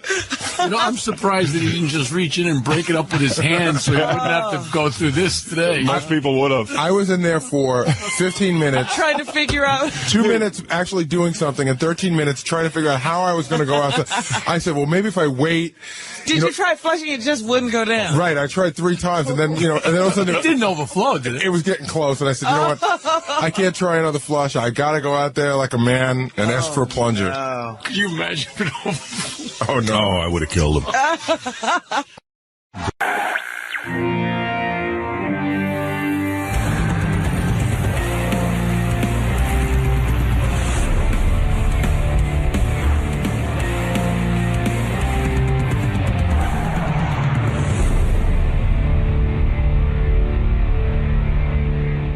When I was out in L.A., Jimmy Kimmel, the great Jimmy Kimmel, the man I love. I do love him. Go figure I have a friend. You have a bromance. I have a bromance going on. So my bromance, Jimmy Kimmel, every time I go out to L.A., which is so infrequently, he put together a party in my honor. Oh, there was another party? Another party. Baba Booey was there. He was invited. And, there were a lot of celebrity guests. And it was very, very nice. Very nice party. Who was at this one? I have a list. Gary made a list for me because, you always forget. Well, first of all, the whole story was that I was sick for the party, which I was. And I really didn't even want to go because I was sick. I mean, I was really, really sick. And still am. Yeah, Gary. There was a great moment because Mary kept trying to say hello to you, and every time she turned around, you were talking to somebody. Well, that's the thing. The party is very, very difficult for me because it's not like going to a party where you kind of hang out and then for a few minutes people ignore you. People are anxious to see me, believe it or not. It's almost like a reception. Like a wedding. And you must meet everyone. Yes. Yeah, so... there was a great moment where Mary kept saying, I want to say hello to Howard, so we kept seeing Beth, and we figured... if Beth was there, Howard was still there. So at one point we went up to Beth and we go, "Where's Howard?" She goes, "I put him in a car an hour ago and sent him home." Yeah, well, I was there for 3 hours. Yep. Which is enough of a party. I don't, they start the party at 5 o'clock in the afternoon because of me, because I'm a baby and I want to go to bed early. Well, Jimmy told me that the first party because I said to Jimmy, "Oh, the party's 5 to 9." He goes, "No, the party's 5 till it ends." Yeah. And I said, people were at Jimmy's house till 3 in the morning. Were they? Really? Yeah. Yeah, I left at like midnight. But you stayed from 5 till midnight? Yeah. Jesus Christ. People have no lives. That's what I've learned. I wasn't nearly though. I mean, there were still at least 30 people when I left. But Jimmy said the first time he did the party, he started it at 8. Oh. And I think he said you left at 9:20. No. He said you were there for a really short amount of time. I'll be honest. I don't understand socializing. I don't understand standing and talking. I'll do it because I want to fit in with the rest of humanity. You're trying. I'm trying to be normal. But for the life of me, if you sat and explained to me why people go to parties, I would never understand it. To sit there and talk seems so irrelevant to me unless you're on a microphone. People like to congregate. Oh, I know. Did you see that? But you don't want to you don't like to go to a party and discuss a show that you like or a book that you read or something you saw on TV. No, it's irrelevant. But why is it irrelevant? I don't care what anyone else has to say. Well, there you go. I mean, I'm a tortured man, and when I wrote that song, "Tortured Man," I wasn't kidding. Well, aside from the fact that you were really sick, if you were feeling well, it would have been better. But do you enjoy? But do you really not enjoy it? Like people, I listen. I sat and talked to Andy Richter. Not sat. I stood. I felt dizzy, but I stood and talked to Andy Richter for at least a half hour because I've made a decision. I finally figured out how to be at a party. I used to go to parties and think I had to talk to everyone. Now, if I'm talking to Andy Richter, I'm not going to run away from Andy Richter to go look for someone else, right? But is a half hour... Isn't that a long time to talk to somebody? Well, what's the difference? If I'm talking to Andy Richter, I'm talking to somebody else. I mean, how do I cut off my conversation with Andy Richter? There's a million ways. But I didn't feel... I was enjoying my conversation Then with you him. should. All right, okay. If you're enjoying it, if you weren't enjoying it, it would be stupid. It seemed very pleasant. And I was asking him about his job. He was asking me about my job. It was, it was one of these things where it seemed good. Why would I leave? But what I realize is like Amy Poehler has been at every one of these Jimmy Kimmel parties. And I say to myself, oh, there's Amy Poehler. I really would love to get to know her. I'd love to talk to her. And then the 3 hours go by. I don't see Amy Poehler again. And then she leaves. You miss her every time. I miss her every time. And like, it's not a normal thing. I mean, Gary, you got to speak to everyone. I spoke to Amy Poehler. Wonderful person. Right. Huge fan of the show. And really just like a pleasure to talk to. Right. But I didn't have that opportunity. But you saw her. You could have said, I'm going to go over and talk to Amy Poehler. It's the same thing. I saw Emily Blunt came in. She's an actress. Very successful actress. My wife adores her, thinks like she is the greatest person, because we've actually been in a room with them because of Jimmy. Jimmy knows them.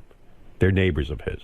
Emily Blunt. Yeah, who's she dating? No, she's married. She's married. She's married to who? John Krasinski. John Krasinski from The Office. Yeah.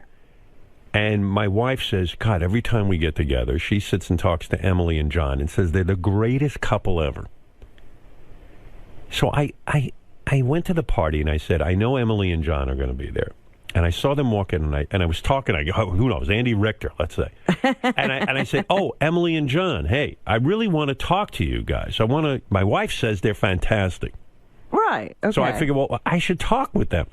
Well, the night went. I was there 3 hours. I never saw them again. I talked to them for you. Yeah, well, but I would like to... Well, how does Gary get around and you... I'm going to tell you what you did wrong. Can I say? Yeah. So when you go to Jimmy's house, you walk up steps, and then there's like an outside sort of a landing. Yeah. You never made it in. You hardly made it in. I didn't make it indoors because people stopped me and want to talk to me. But my point is that there was a whole other party. There was indoors, and then there was by the pool. How do I get indoors if every step I take, someone stops me and says, Howard, I want to talk to you? What would you do? But you were Say, come walk with me. Right. Howard was outside for the first 2 hours of the party. Yeah, it was fine. What's the difference from outside or inside? There's still people walked in and I saw them. There was a whole group of people that were inside the party that I think were waiting for you to come in. Well, after 2 hours, I came in. And then some of them had already left. No, then I walked over where Don Rickles was, and I sat with Don for 25 minutes and talked with him, which was a thrill for me. Mm-hmm. And I stood and talked to Al Michaels for like a half hour. I mean, these are guys I know, so what am I supposed to... Hey, Al, but that's how the you point, doing? though. You're talking to the people you already know. Well, no. I saw you talking to Spade for like 20 minutes. Spade went up to my wife and said, what's with Howard? He's like blowing me off big time. Oh, no. And my wife came running up to me and said, Spade thinks you're blowing him off. And I went, you're kidding me. I didn't know. I didn't even know. I haven't had a free minute. Didn't know he was here. How would I blow him off? So I went right over. I said, David, what's going on? What are you saying? I'm blowing you off. He goes, nah. He goes, you're busy. So we started talking, and David, I love David, and we stood there and talked for a half hour. How do you get out of that? I mean, I wasn't even looking to get out of it. Right, if you're enjoying yourself, you could stay. But if you want to see a lot of people, you go, hey, Dave, come with me. I'm going to go talk to this one now. No, come with me. I can't do that. Why? Because that's rude. No, it's not. Yes, it is. That's how David, you're at a party. David, I'm going to go over and talk to somebody. He knows that you have to talk to a lot of people. So, Dave, come with me. We're going to go talk to Lorne Michaels. Come on, let's go. No. I spoke to Lorne Michaels. Lorne Michaels was there? Yeah. Sounds like a great party. It was a great party. Here, give me the list of who was there. I'll tell you who I talked to. You talked to 5 people. Is that it? Jillian Barbary was there. She's how is Jillian? Good. You want to know something? You're going to have to ask Gary, because here's what happened with Jillian. I showed up at 6 o'clock because Jimmy said, don't come at 5, come at 6. Okay. Let the party get started a little bit. I said, okay. And Jillian was there, and she had to go to some sort of gay event, like it was a gay award show. And so she was leaving as I came in. Oh. She's weird, too, you know. She starts tweeting, oh, I'm going to Jimmy's party. Like, Jimmy's party was a private party. She starts tweeting her appearance at Jimmy's party. I wanted to yell at her a little bit. But, I love her. She's terrific. But I didn't get to talk to her. You saw her leaving. Saw her leave. Jeff Probst and his wife, Lisa, I spoke to for a while. There you go. Okay. You always talk to them, though. Yeah. At every party. And I did about 10 or 15 minutes with them, and then they had to leave. So, which was perfect because, that was that. Amy Poehler I didn't get to talk to. Adam Scott of Parks and Recreation. Didn't even get to talk to that guy. Didn't even know he was there. Big fan. Nice guy. Fred Armisen of Saturday Night Live. I talked to him for over a half hour.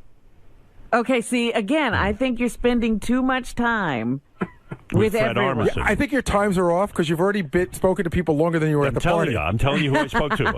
Fred Armisen, a half hour at least. Jewel, it was weird. Like, I love Jewel. Yeah. And we email each other. And spent maybe 10 minutes with her. And then, like, she was kind of hanging in the group of people I was talking to. And the whole time I felt bad because I wasn't concentrating on Jewel. So this is why I hate parties. Goodness. I actually saw her, and she said, "Where's Howard?" And he says, "Outside." And she said, "I wanted to say hello," and I brought her over. Yeah, well, guess what? I spoke to her, but then I was in a group of people, and I felt like I was ignoring her. But if you're in a group, that's ridiculous. If you're in a group, then you can't concentrate on one person. No, well, that's ridiculous. I don't know how to function at a party. I hate parties. I'm racked with guilt. You're making this like a science project. Right. Yeah, well, I don't know how to do it. How long should Fred Armisen have gotten? I was enjoying talking to the guy. Well, first of all, certain people that you actually get to talk to, you shouldn't spend that much time with. But I was enjoying it. But that's not the point. Oh, stop it. The point is, there are people you've never had a chance to talk to, and this is your only opportunity. Yeah, well, then you I should go talk to them. Then what happens to me is I leave someone, and then I can't. Then I'm not so thrilled with who I get next.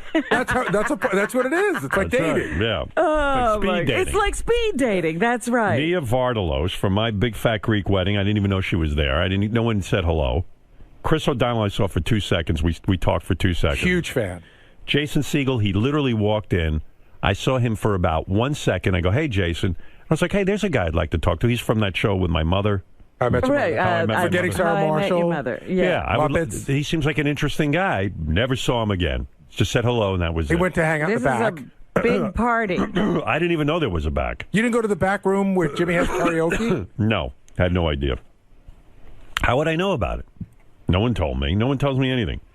Don Rickles I spoke to for at least 25 minutes. Okay. And I can great. understand spending that kind of time with Don Rickles. Yeah, he was great. Great guy. He wants to do a thing where... never mind that. Johnny Knoxville, I spent about 10, 15 minutes, but I saw him the next night, actually. I was invited to a dinner party, which I lasted about an hour because I was sick. Al Michaels I spoke to for a good 20 minutes. Did you see his son Too was long there? with Al Michaels.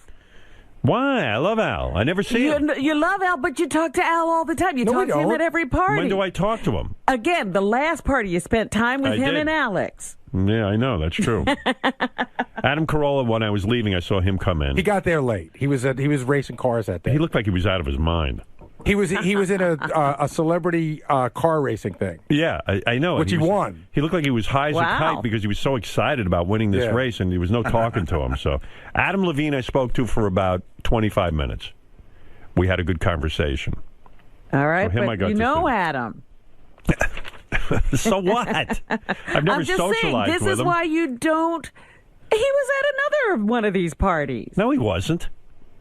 Wasn't he at the one No. where everybody was singing and playing No. on stage? I don't know. I don't remember. Yes, he was. Ryan Philippe was there. I didn't even see him. I didn't even say hello to him. Chatted with him for a while. Jeff Ross I saw for 2 seconds. He was there with his cute girlfriend. Lorne Michaels I spoke to for about 15 minutes. Brad Gray, I got to speak to him, and then I was at his home the other night. Okay. Bob Iger, I didn't spend a second with, but last time I got to spend a lot of time. I saw him for 2 seconds, and I said, "Hey, what's happening?" Right. And that was it. Tom Arnold spoke to him for about 15 minutes and remembered to congratulate him on the birth of his kid. Oh, he had a child. Mm-hmm. Yeah. Wow. Good, you remembered that. I Yeah. didn't even know. Yeah, my wife reminded me that we had sent him a baby gift. Tom Arnold, what a great guy. He's so fucking funny. He says to me, yeah, Arnold came to visit me in the hospital with the baby. And Arnold said to him, "You know, it's a great thing. You got your children." He goes, "I have 4. All right, 5. He really said that. Yeah. Arnold's got the greatest sense of humor. Arnold's funny. Yeah.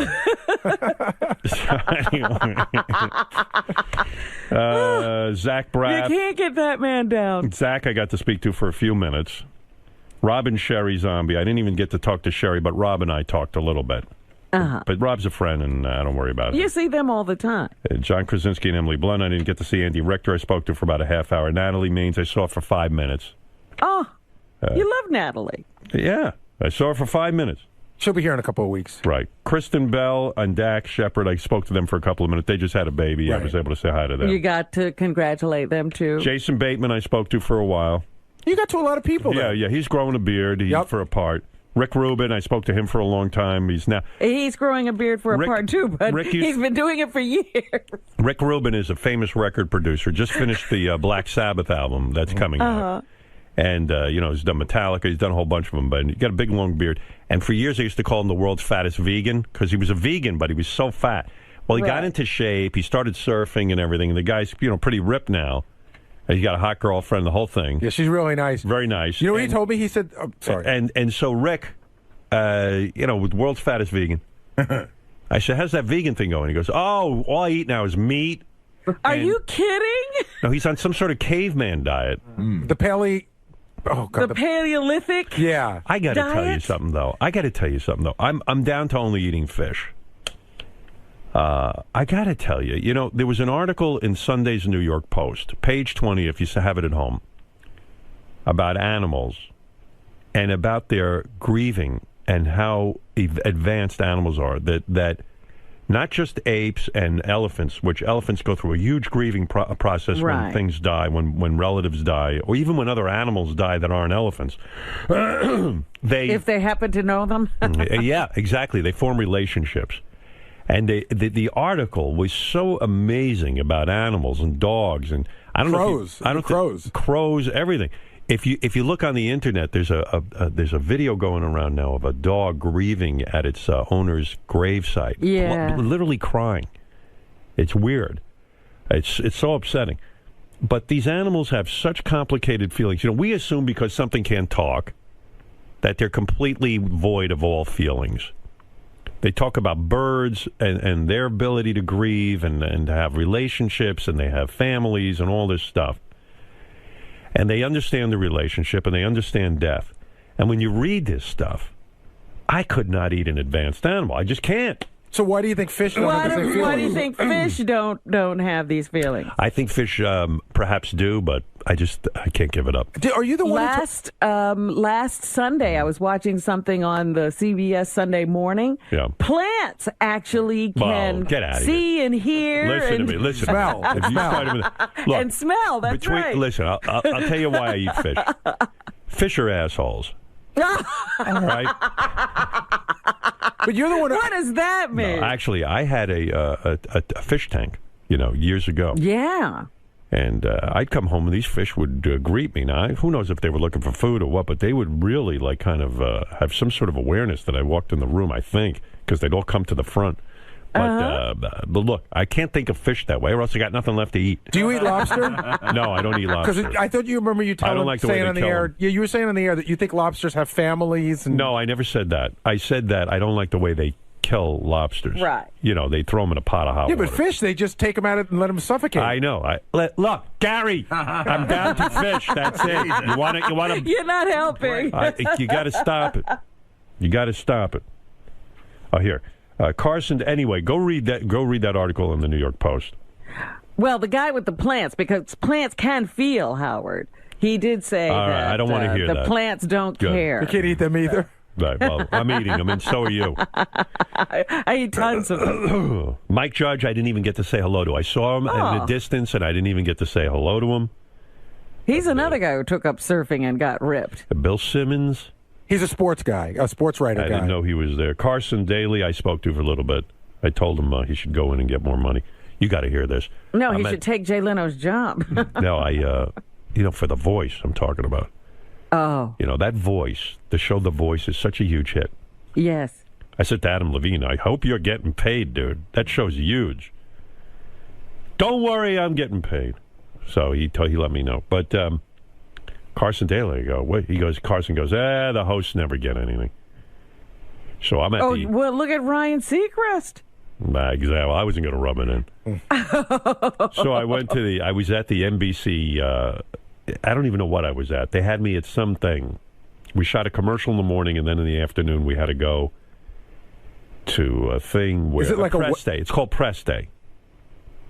It's the same press over and over again. All right, but you got to be a team player. I went. So, excuse me again.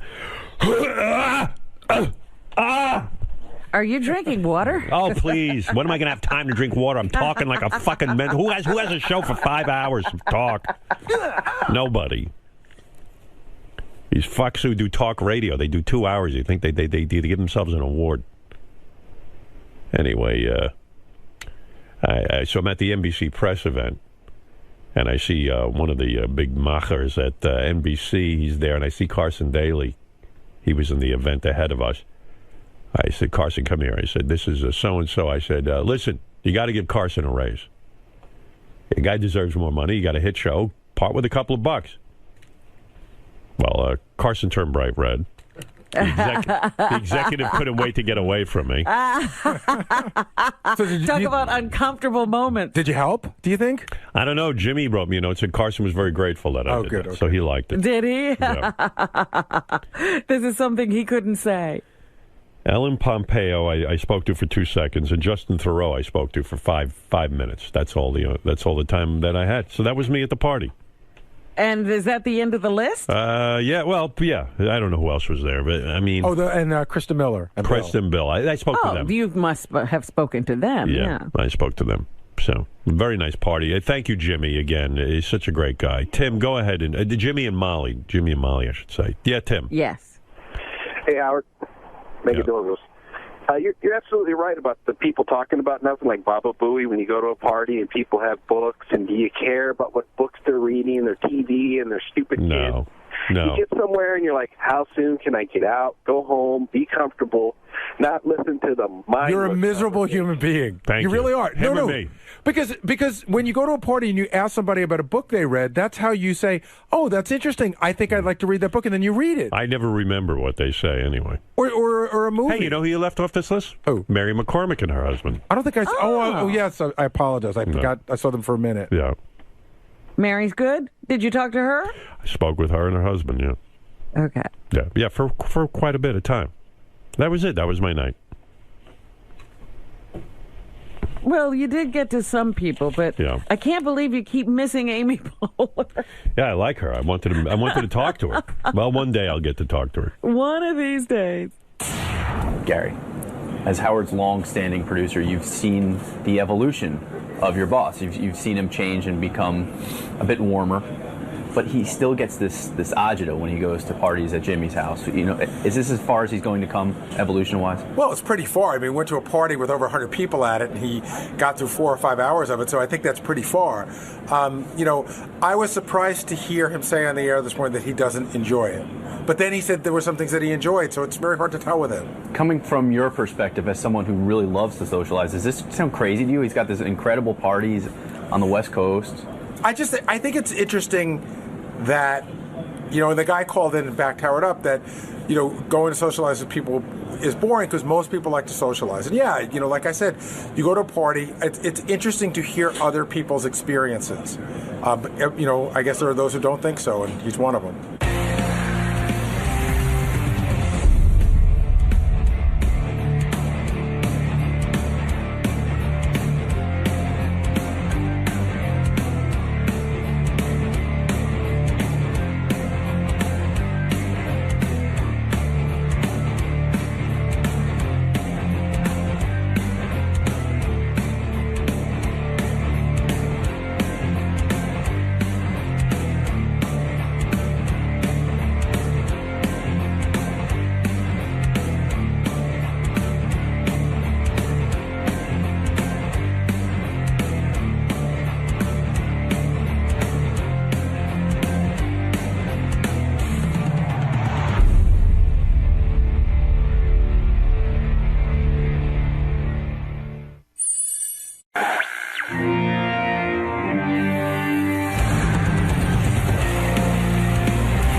By the way, I should tell you, Mike Tyson is coming in today.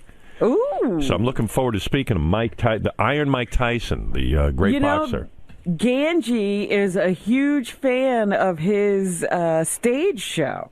Oh, yeah. Well, we'll talk about everything today. I have a long list of things I need to talk to Iron Mike Tyson about. Our early adventures involved traveling all over the country fighting in these small clubs called smokers. The reason why they called them smokers was because the smoke was so thick and dense that you couldn't even see the guy standing in front of you to hit. Cuss was a big man in this world, and the fights were unsanctioned, which meant lawless. There weren't no paramedics outside. You got a concussion, you died, it's on you. It's on you. Everybody close up and leave. And plus, if the crowd didn't like your performance, they didn't boo. They started fighting each other to show you how it was done. And I had to often lie about my age. I was only 14, but Cuss had chiseled me into a great Michelangelo statue. Not now, though, but just back then, I was cut up like I was really cut up like I got into the fight with a Latin king and lost, But I was looking good. I won the national champion just like Cuss said I would. I was the champion of the nation at 14 years old. I was well on my way. Hi, I'm Mike Tyson. I'm on the Howard Stern Show. This is interesting. I've never been to Howard Stern. I don't know what to expect. He's older now. What else should I noticed about him? He seems to be nicer now. Robin seems to be nicer now. Maybe I caught him at the right time of his career where he's mellowed and he's a compassionate person. So you think you're going to get a kinder, gentler Howard Stern today? I have no idea. All right, man. We'll see you in the studio. Thanks I will be there. All right, hey, exciting morning. Mike Tyson is here. Iron Mike Tyson. Great to see you. He's smaller than I thought he'd be. Hi, you're so beautiful, Robin. Yeah, Robin. Hey, Mike, good to see you. Pleasure. Good to see you. It's good seeing you too, Robin. Let me look at you, man. You're such an iconic figure that it's so weird to see you in person finally after all these years. I always wanted to have you on the show, and I was always told through different people that you didn't want to come on. You were nervous about it. No, I was going to kick your ass, Howard. Really? Back then, I was going to kick Howard's ass. You don't remember, Robin? Why? I don't know. Why would you kick my ass? What did I do? You were just angry at everybody. I was. You're an angry man. Mike, is that true? You were going to kick my ass? Well, I was going to attempt to and stuff. Attempt? Oh, you couldn't attempt. I think you would have handled it. Mike, do you think that you could still fight? In other words, if you got into shape, I'm being serious. Okay. All right, the anger isn't there anymore, and maybe the will isn't there anymore. I don't know, but do you think if you had to train and fight, there's probably a lot of guys you could still take out, right? No, I couldn't be anybody. I don't have that in me. I don't care who you are. If you don't want to do this, you don't want to hurt somebody, it's not going to turn out well. But even in your personal life, you don't occasionally get angry and just that, like the rage of the fight, Well, that guy's not going to come out, but I'm angry that I'm not having my way. My wife's not going to do this. My wife dresses me, so I got. Does your wife dress you? Well, she tries to, but I go along with the program. Right. How is life now these days? Life is pretty awesome. Yeah. I'm pretty broke, but life is so awesome. I have my wife, I have my children. I just had my show in Washington, D.C. All my kids came out, and that was a special occasion. They all came out, and they never saw me perform before, so I felt like the happy pops. It tries. How many children are there? There's 7, Robin. You don't have any children, Robin. You should you should give me a couple of yours. 10 years ago we should have had children, Robin. You should have made it with Robin. Hey, Mike. I like Robin Crawford. When it drives me crazy that you're broke, and I'll tell you why. It drives you crazy. What do you think it does to me? He might feel worse, Howard. A little, right, Robin? I'll tell you why it drives Mike, Robin. The reason it drives me crazy, because you are a true student of boxing.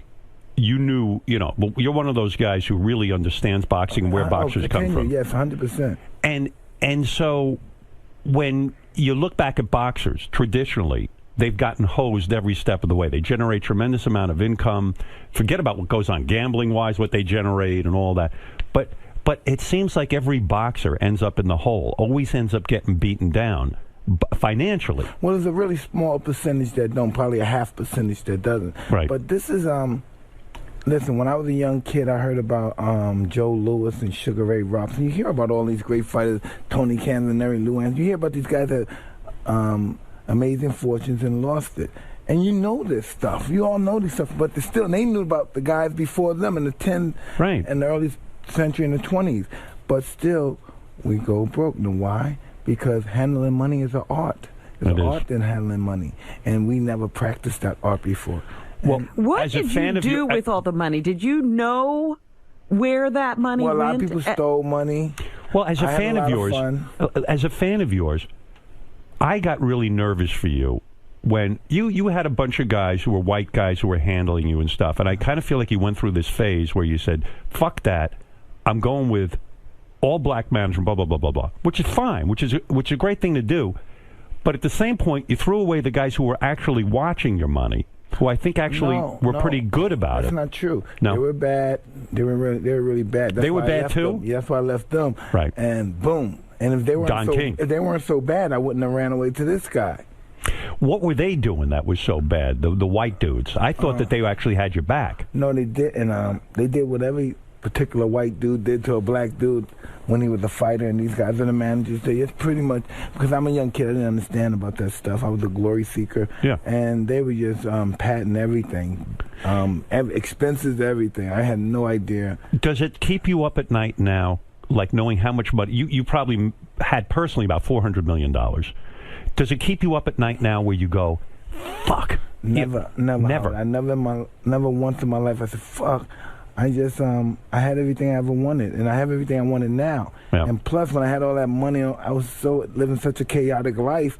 I wasn't really enjoying myself. It was better if I was even dead at that time. Listen, I've accomplished so much now with nothing, more than I ever could with that $500 million. Right. I got an Emmy. I got a Golden Globe Award. I don't cheat on my wife. I don't bring back no venereal diseases to the house. Right. I'm just living a respectable citizen life. It's no glory and nothing. I don't have no glorious life, but I'm living a life where I could live and survive now and live with dignity. I guess family. I guess when I imagine your life, it would have been nice if even if you held on to some portion of that, where you'd have like $100 million. You'd have your house paid for. I'd like to see you at least enjoying some of the, when you're a gladiator, fruits, when you're a guy who goes in the ring, one-on-one, mano-a-mano, most sports, team sports, you're talking about you went in by yourself and came out a world champion.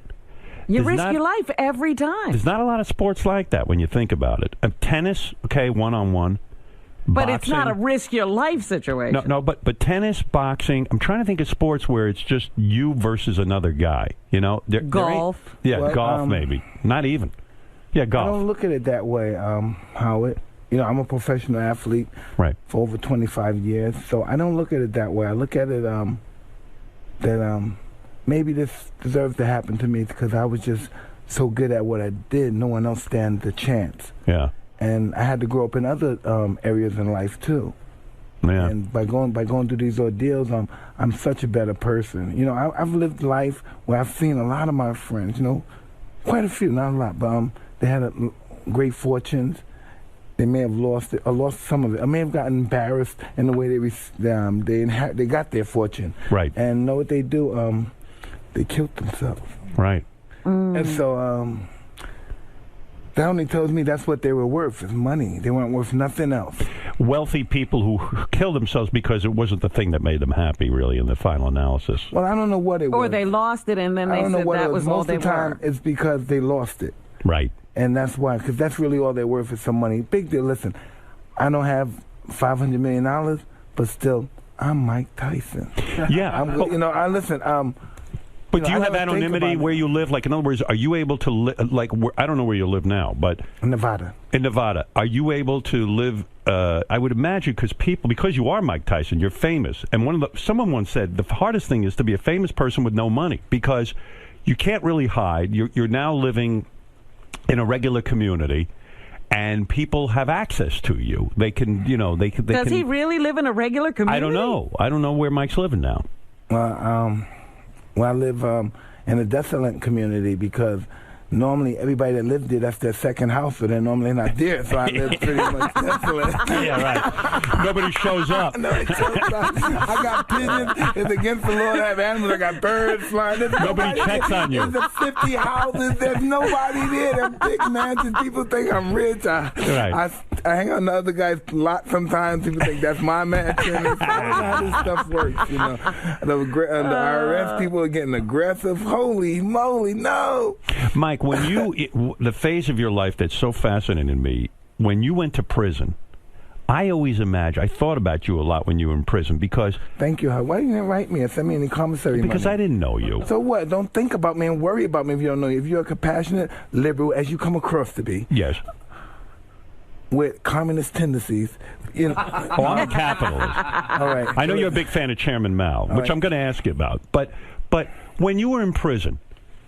Was that the most difficult time in your life? Because I would think the other prisoners all want to make their bones and go after you because they're like, hey, Mike's not so tough.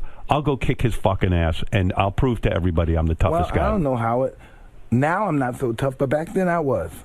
You look pretty tough to me still. No, I'm not tough now. No, I'm not tough now. I don't buy that. Howard, I went to a Mike Tyson fight. He fought a guy named Tyrell Biggs. Remember that fight? Yeah. And... when Mike Tyson walked into the stadium, I said, that other guy ought to run. He had such a fierce look on his face. Well, a lot of these guys, I mean, that was part of the whole thing, too. They would shit their pants just when you'd walk into the ring, right?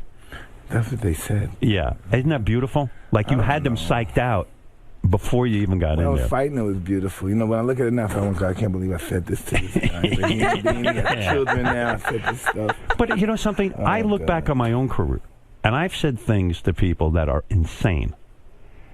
Because when I'm competing, I get crazy. See, my wife doesn't understand that. My wife doesn't. No one understand. understands it. Listen, when I'm competing, I'm suicidal. Yeah. We've heard you. Suicidal when I'm competing. No, but you say suicidal. Yeah. Because everything goes out the window, right? Everything. Yeah. This is my only moment to show the world who I am because my self-esteem is so low. They're going to know my name now. Right. Fuck. Look what I did. Mike, I understand it because even for me, radio, competitively, I go into towns, I don't even know the people oppose me on the radio, and I'm screaming and yelling violently to get out of my way. Health problems because of that? Yeah, I had tremendous problems. I'm in a psychiatrist's office 3-4 times a week because I'm taking these pills that I'm gaining this tremendous amount of weight. I got the Zoloft going on. I got the Perplexapine. I got the in and out pills. Man, they got me. I'm walking. I got my zombie swag on when I'm on those pills, man. Mike, but when you go for the pills, you go into a psychiatrist to get these pills. Yes. Is he talking to you at all? Is he working with you in terms of understanding? No, he doesn't give a damn about me, Howard, because he's explaining these difficulties of my mental fragments. I forgot the word he used. Right. I don't have good linguistics, but time. Sorry, I have to go. That's always bothers me. I'm spilling my guts to this guy. I'm even crying. He's like, oh, Mike. It's over now. Excuse me. So Mike, the calm. Keep that thought. The new Mike, the calmer Mike.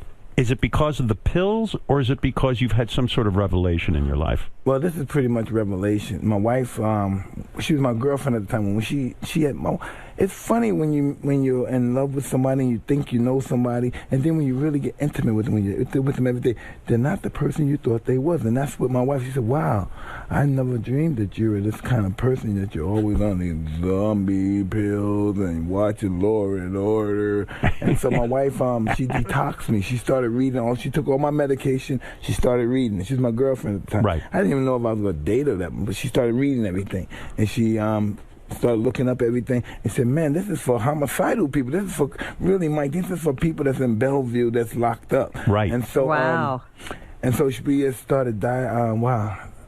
she started with the cayenne peppers and all that stuff, detoxing. Right. And, The master cleanse. That's what it's called. Right. Yes. She's into all these gadgets, you read. And so one day she was eating just vegetables that whole day, that whole week, I guess, vegetables and stuff. And I said, why are you doing that? She said, I'm a vegan for this week because of some weight. And I said, that's why I'm going to be a vegan, because I was 380 pounds. Right. And I had to lose a lot of weight.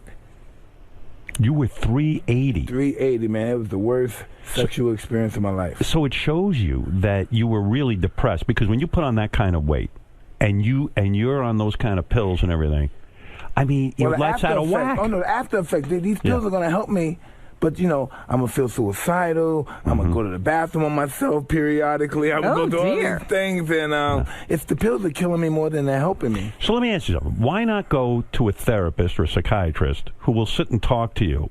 And maybe you wouldn't have to be on so much medication. Well, I've done that, too, and it didn't work. And so I had to go to the real place, rehab, and I had to go there for like 2 years or 15 months. And you can't. I'm not going to get well. I'm one of those people. You're not going to get me well on no 30-day or no 60-day program. I have to suffer. I have to suffer to get well. You got to put me in there for a year, and I can't be with nobody. I got to be in that dark cell, and I have to sweat it out. And it's not going to be, give me a pill and it's going to work overnight. What happens to you if you go off all the medication? Are you just... I'm not on medication anymore. Zero. Zero. Zip. I should be on it, though, a little bit. But zip, no, I feel good. Oh, no kidding. Yeah, I thought you were implying that you were on medication. No way. He said the medication was doing him badly. Congratulations. Howard, making him worse. Oh, that's great. Yes. So whatever you're doing on your own, and that's it.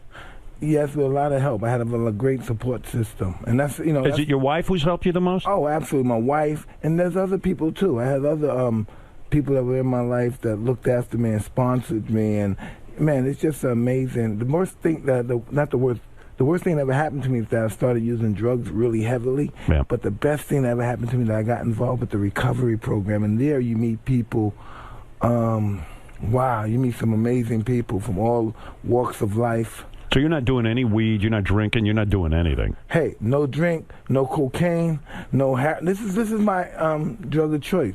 No heroin, no cocaine, no morphine, no liquor. You were doing the hard stuff. Yeah. Hey, but I'm a hard guy. Yeah. I'm a hard guy. You think when you analyze No, go ahead. when you analyze your drug problem and all that, and everything that you went through in your life, it all boils down to your upbringing. It's your mom. It was an awful situation. She was a prostitute. No, it wasn't my upbringing. It was my pain. Well, from your parents, right? No. Well, your mom was not a good mother. No. I don't know. Maybe she wasn't a good mother. Maybe she was. I don't know what a good mother is. Well, because of course I see people who pretty much label good parents, and they have miserable kids. Their kids commit suicide, murders, bombs, but this is what happens. So it has nothing to do with the parent. It has to do with the person and what he wants to be in his life. Do you ever get jealous of your own children, the fact that they have a good father and a good mother, that kind of thing? I've been through that stage. Yeah.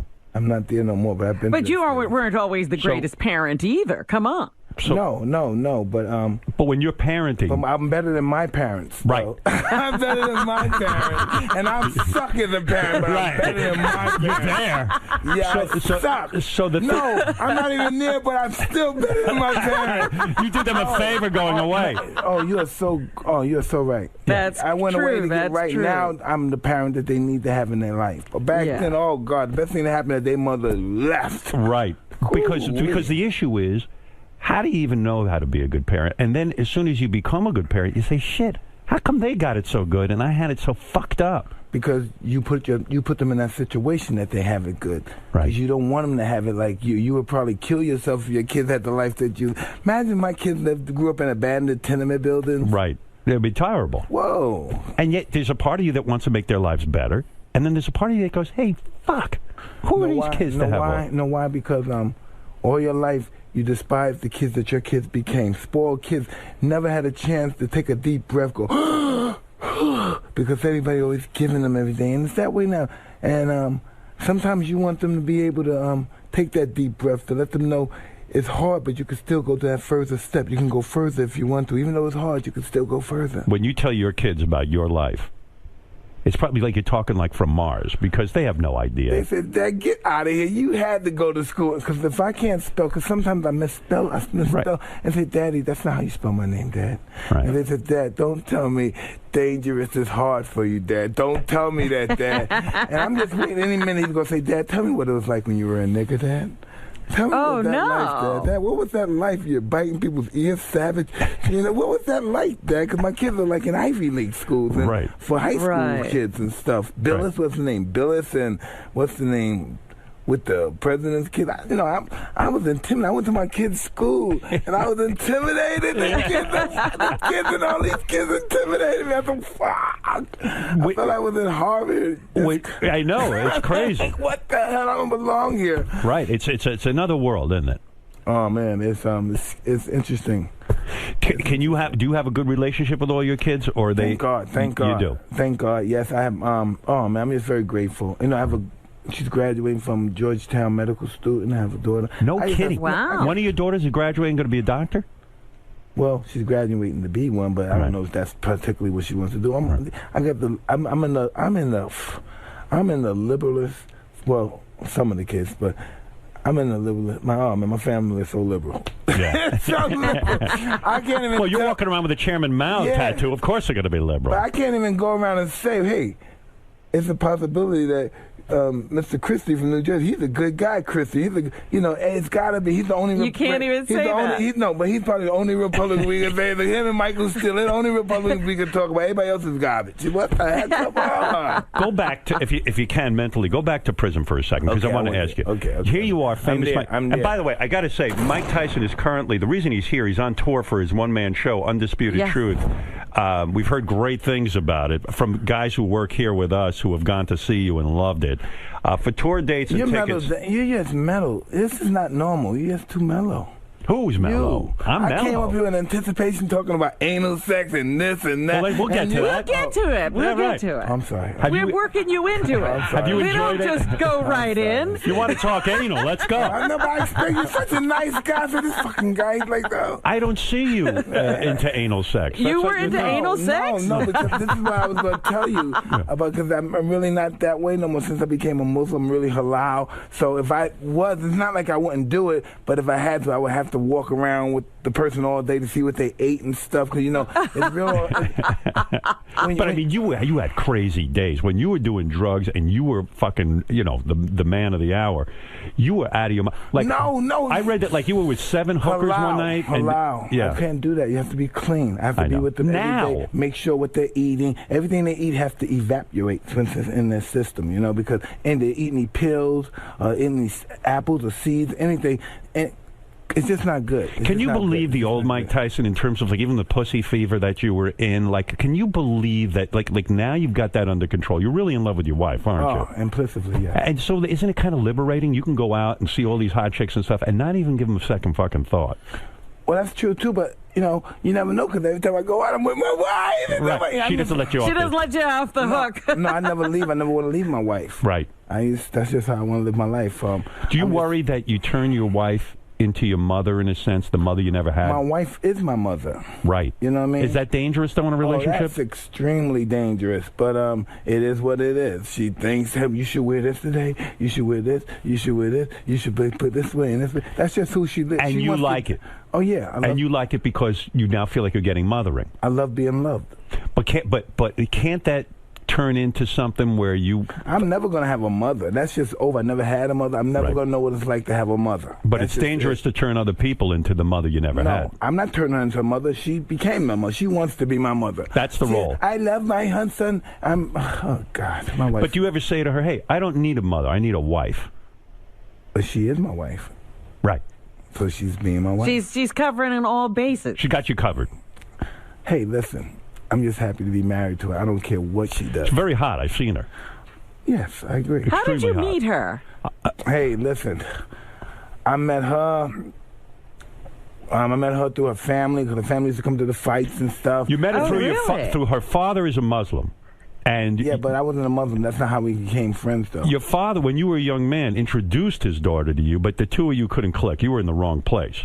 right? No, she was only 12 years old, I guess, when I first Well, that definitely wouldn't click. Yeah. Right. Yeah, that would have been a real problem. Isn't that weird? You knew your wife when she was 12? Isn't that strange? Absolutely. You know, it's so weird. And did she have fantasies, like as a little girl, well, one day I'll grow up and marry Mike Tyson? I have no idea. Did you ever ask her that? Of course she's going to say that. Right. You know, I don't know, but I just know I was happy to marry her. Meanwhile, maybe she was raised to marry you because her father was such a fan. Listen, that's what she says not, but that's what I truly believe.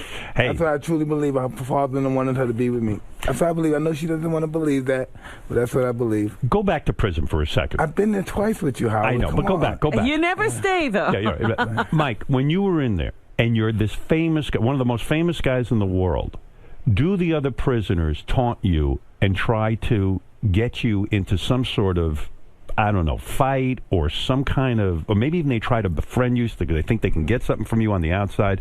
Or were you the bad guy on campus? Sometimes. Right. But you have to think about how, this is what happens. You look at the press, you look at me, Mike Tyson, famous champion, has to go to prison with bad people, murder. But when you really think about it, this is how this was discovered. I was discovered in an institution with bad people. Oh, yeah. You grew up in institutions. Yeah, so this wasn't a hard problem at all. Just living on the outside was hard.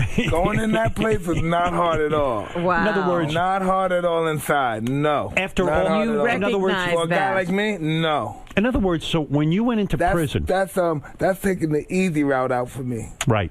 That's taking the easy route out, baby. In other words, you grew up in prison. Most of my life, yeah, my young adult life. And when you go into prison, as rough as it is, I would think that psychological torture would be, hey, I got all this money, I finally got all this success, and now they're taking it away from me and putting me in prison. But for you, it was kind of like, hey, man, so what? Yeah, but I had that. But this, you know that world. I'm sorry, what? But when I was in prison, I had that too. I had everything I wanted in prison. I couldn't.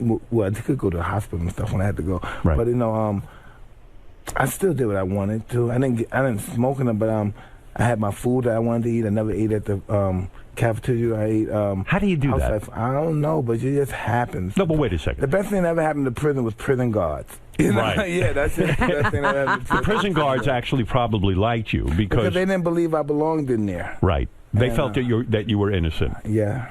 So they took care of you. Well, that's what you call it. Yeah, that's what they did. So a prison guard would say, hey, listen, Mike, I'm going to bring you a steak for dinner.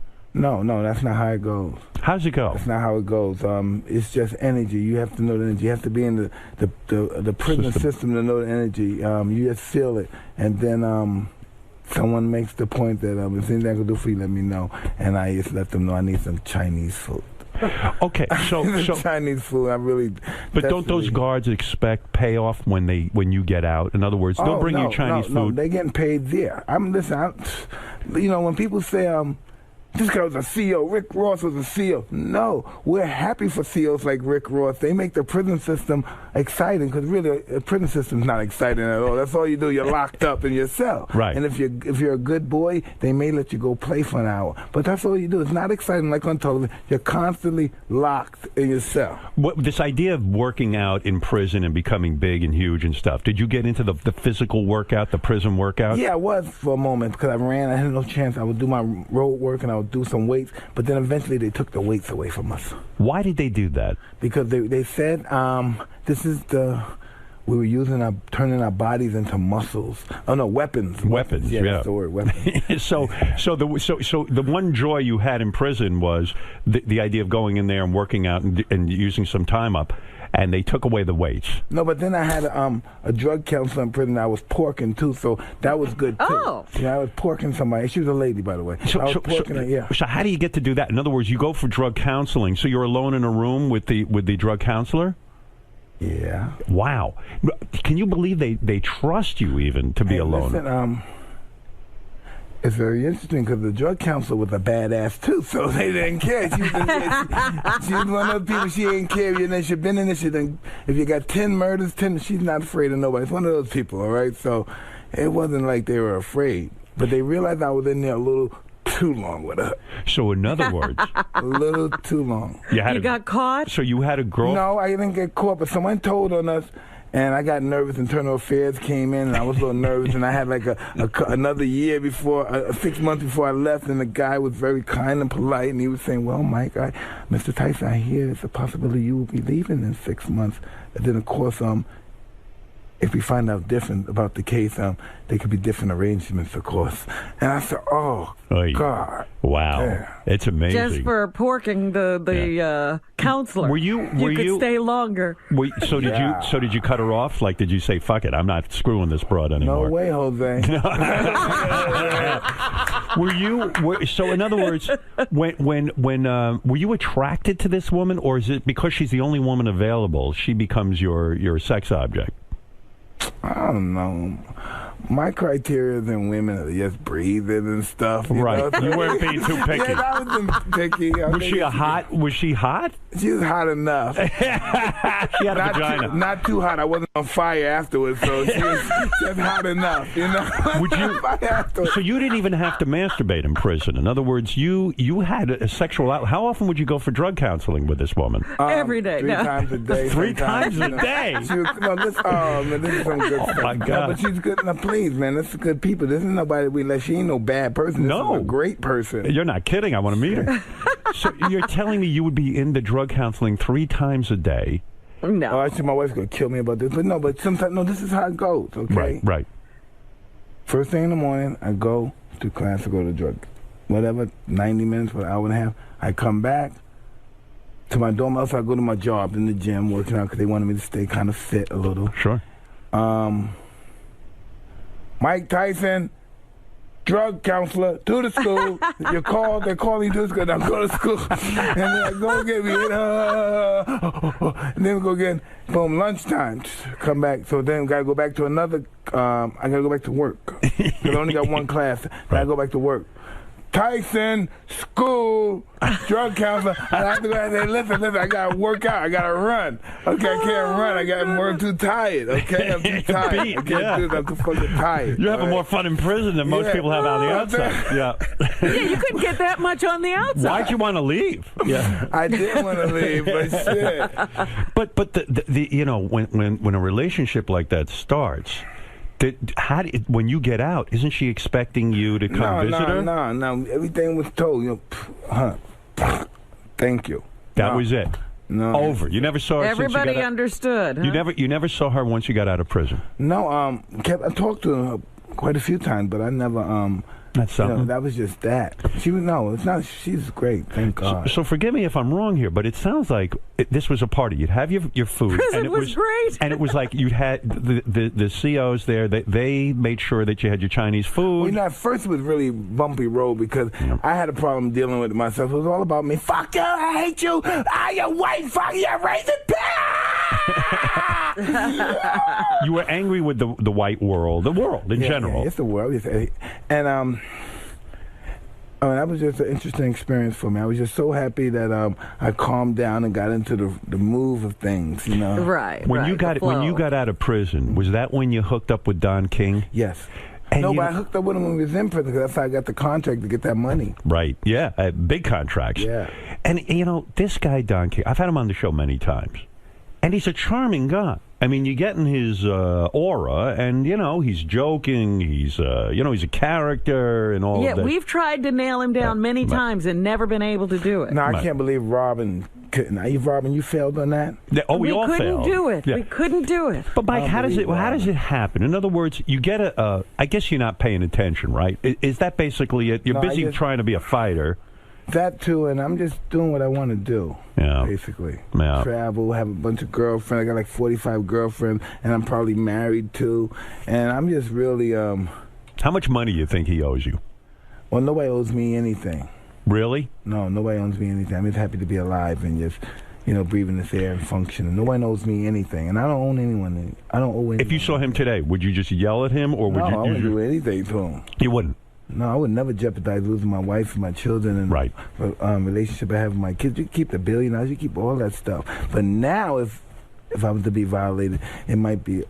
Well, let me ask you this then: if Don King was drowning, and you happened to be there, you were the only guy who could save him, would you save his life or would you let him drown? I'd save his life. You would save his life. Yes. This is a different Mike Tyson. Who are you, by the way? Is this Mike Tyson? We wanted the fighter. Did the real Mike Tyson die? No way. I don't want that. And trust me, I don't want that over my head. I'm the cause of somebody dying over some money. That's okay. You can keep that money. I have this. This is better than I ever had. I couldn't accomplish what I've accomplished with $1 billion. I was nothing with my money. Do you regret putting the tattoo on your face? No way. You don't? You love it? No. Because I thought it was the most severe thing that you... It was almost like you were angry at yourself. This was me playing pop psychologist. I was like, Mike's just fucking pissed off, and he just wants to... He wants to claim his own body in a way. Like in the most severe way, like say, fuck it, man. I'm gonna. That's interesting that you had that, because I felt like I was owned my whole life. Right, yeah, and I think this was your way of trying to own your own body in a sense. I don't know. This is my body. Yeah, it's my body. No, seriously, do you understand that at all, or is that? I understand it implicitly, but it's not that way. But it is that way. Why did you do it?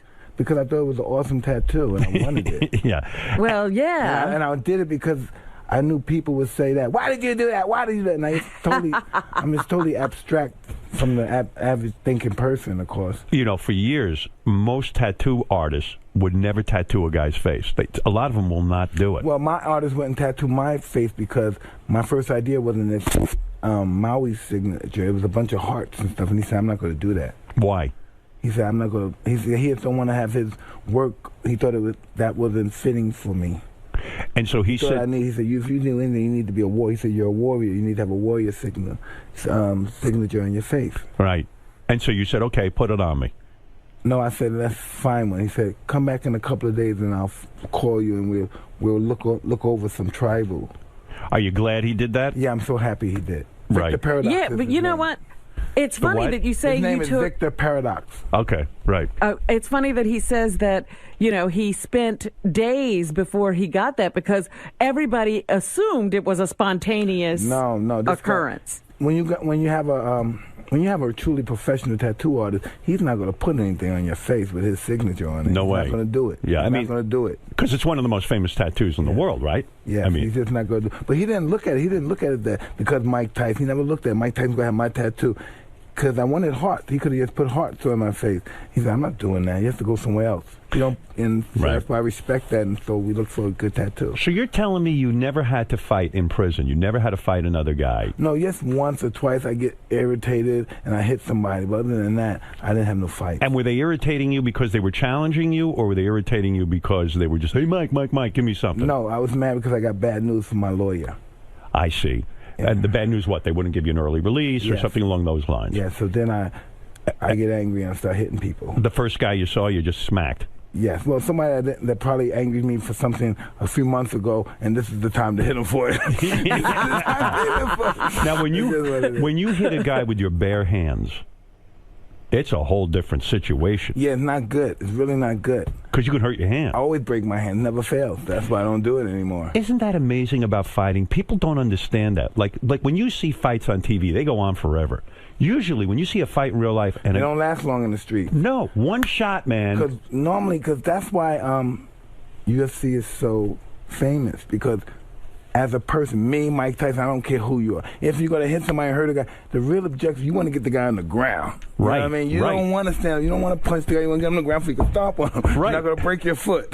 Yeah. But it's guaranteed, I don't care how strong you are, how big you are, well, you got to break your hand because your hands are not meant to be hitting things. That's Mike, what it is. What happened to boxing? When you were boxing, boxing was a big, big deal. I can't even tell you who the world champ is right now. I can't even, maybe it's just me, but... how time has changed now. Like if I say this, listen, if I go on television, also if I say it here, but this is the reality.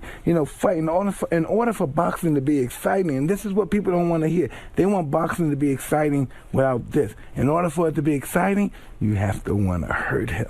Right. Bad. So what do you think? There's a lot of guys out there who just don't want to hurt anybody? No, exactly. Well, you can tell by the way they're fighting. They don't want to hurt each other. What, they fight like pussies? Well, they fight like, you don't hit me and I won't hit you. I remember how shocked I was when Buster Douglas fight happened. This is the You weren't more shocked than I was. Right. Okay. Almost nobody saw that fight because nobody had that expectation. I've never had the opportunity to talk to you before, but again, here's me playing pop psychologist. I always figured you just didn't want to win that fight. Like you'd had enough because A, you were out of shape for the fight. Yeah. And it was almost like you're like, okay, let me fucking lose this thing already and be done with it. It was almost like committing suicide. Kind of in a way, yes. Because that's why when I retired, that was another form of suicide. But it's killing some bad stuff. It's not killing a good person. You're killing the right person. But we don't know how to get the person that we're not supposed to kill out of the body of the guy that we should kill. Yeah, I understand that. I know you would understand that one. Because there was a girl I knew who was in porn. And she said, I can't get out of porn. So she tattooed every part of her body so that it would force her out of porn. Like she said, I can't get out otherwise. So I made my body so they wouldn't want to photograph me anymore in this pornography. And in a sense, it's like you almost don't know, the money's coming in, you're Mike Tyson, you're this huge success, but meanwhile you're miserable. You're fucking miserable. The most miserable person that I've ever met in my life was myself. Right. When I was at that height of fighting and success. Right. So all of a sudden, how do you end all of that in a way?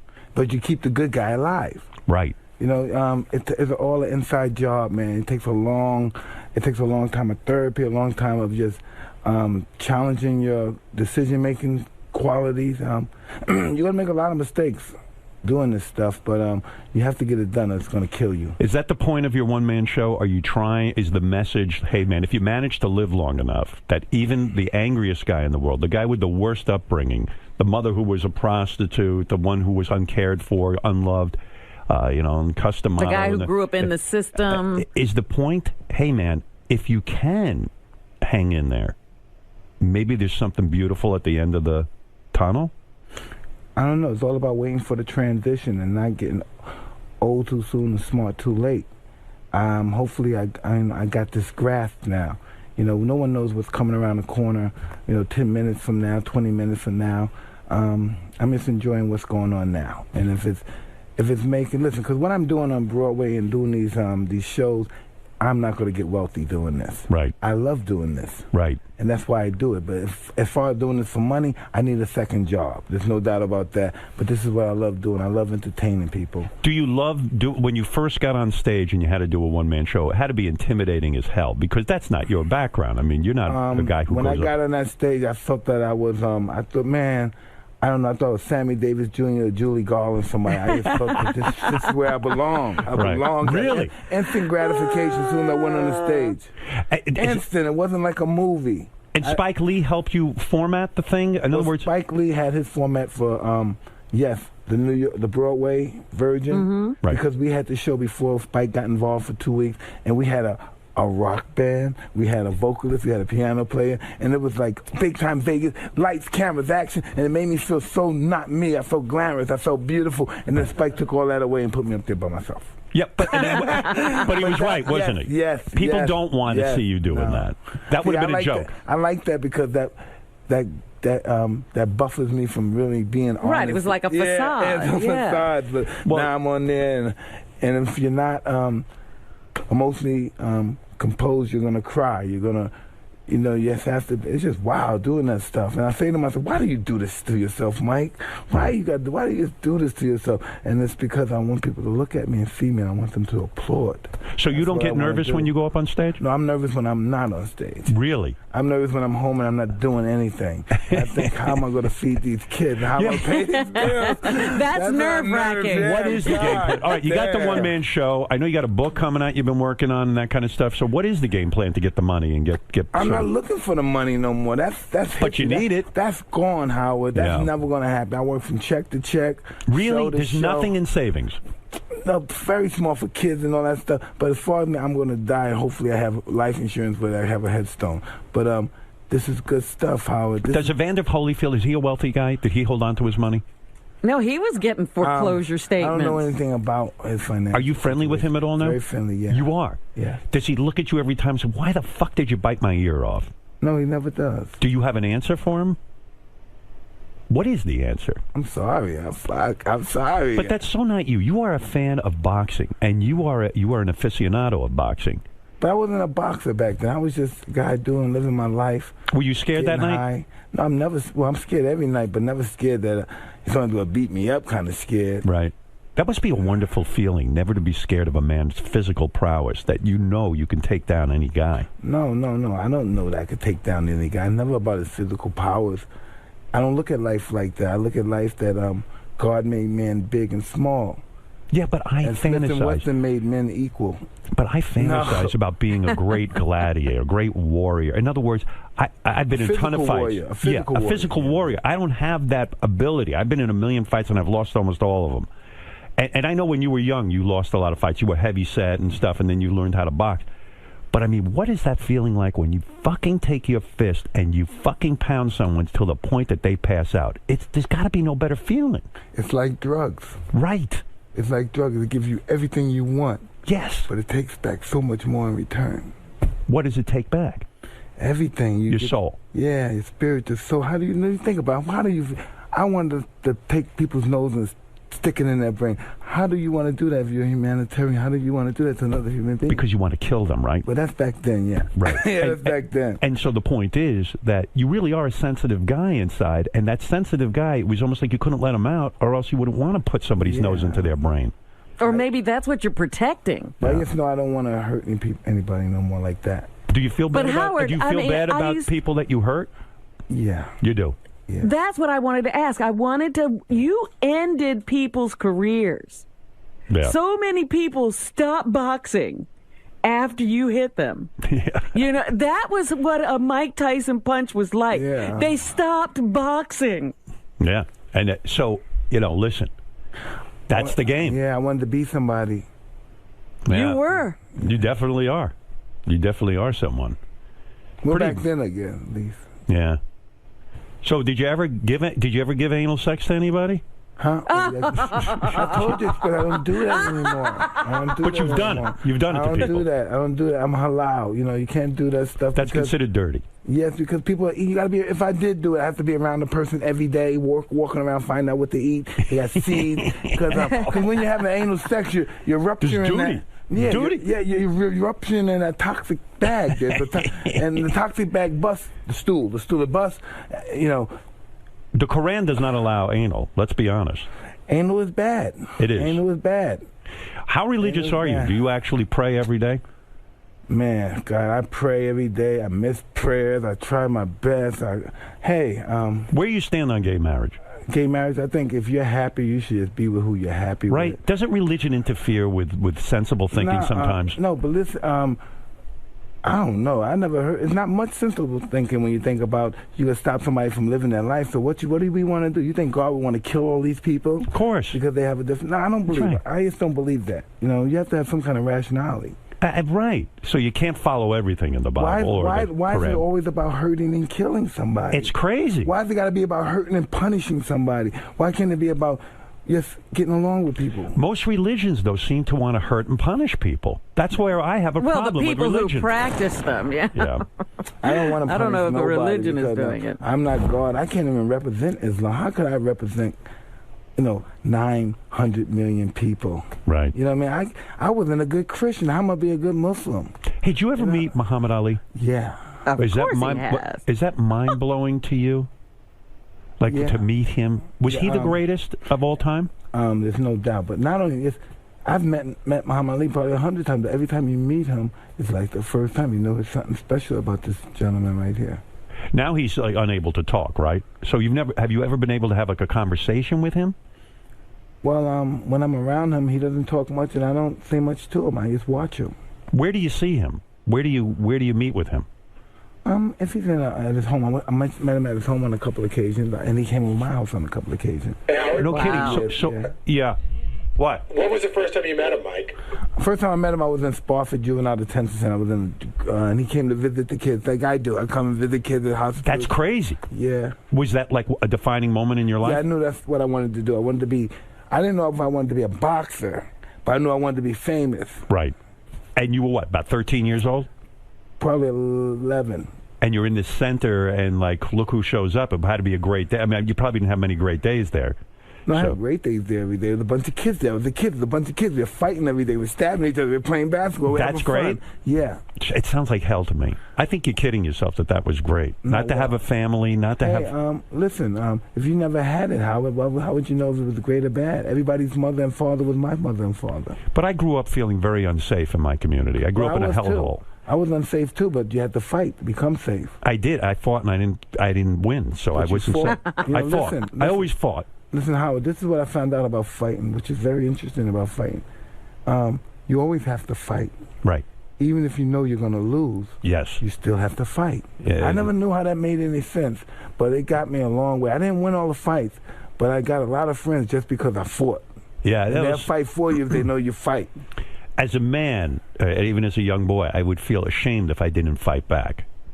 You know, I would feel this sense of shame. Well, some people feel shame that they do fight back. They think it's a shame to hit other people and to brutalize other people. And I that they were brought to that level, yeah. Well, I never felt ashamed about that. I wasn't going to let some fucker hit me in the head without getting a shot back at him. But it didn't work out so well. No turning the other cheek here. I didn't become a world champ. Let's put it that way. So, when you were in prison, you started to read Chairman Mao's book, right? You started to read. Yeah. And that was profound for you? I thought it was an awesome book. Was it? You know, people are not like that now. You know, they don't have causes like that. And causes now are more financially started than anything. But no one has a cause where they care about another human being who's not their brother or their sister. Yeah. So one more thing about Muhammad Ali. Yes. So when you see him now, and there's, in other words, he comes to your home. Well, he hasn't came home in years, but when he would come, yeah. and the guy's physically unable to talk now. It's a different Muhammad Ali. You would just sit there with him and what? Like, I would feel so awkward. No, I'm not awkward because when I'm sitting there with him, it's not like he's comatose. He's reading a book. He's looking at Sam Cooke. He just comes to your house and reads a book? No, he's not at my house. When I went to his house, I'm near. Right. When he came to my house, he wasn't in the situation that he's in now. Right. I see. So the last time I saw him a few years ago, he was reading a book. He reads about his friends, Elvis Presley, Sam Cooke, you know, and he reads books. And periodically he'll say something, but I don't. Hey, champ, do this. Hey, champ, do this. I just watch and observe him because that's that's awesome amazing. thing to do. I'll tell you why that's amazing to me. I have no ability to do so. Like, I don't know what to do when I go to people's homes. Like, the idea of just sitting there with somebody who's reading a book, I feel compelled to talk or to do something to entertain them. So, if you and I were sitting in my house, I would feel that we'd have to communicate every minute. I don't know. Maybe if you were sympathetic to my situation that I was unable to communicate with you, maybe you'll look at it differently. Right. And not be so self-centered. Say, I got to communicate because it's me. I need to communicate to this. Yeah, it's my problem. Then fuck you because you can't communicate, but I got to communicate. Right. I would just be You mean you can think about someone else, Mike? I'm thinking it. I thought you were going to say it to Howard. No, I can't.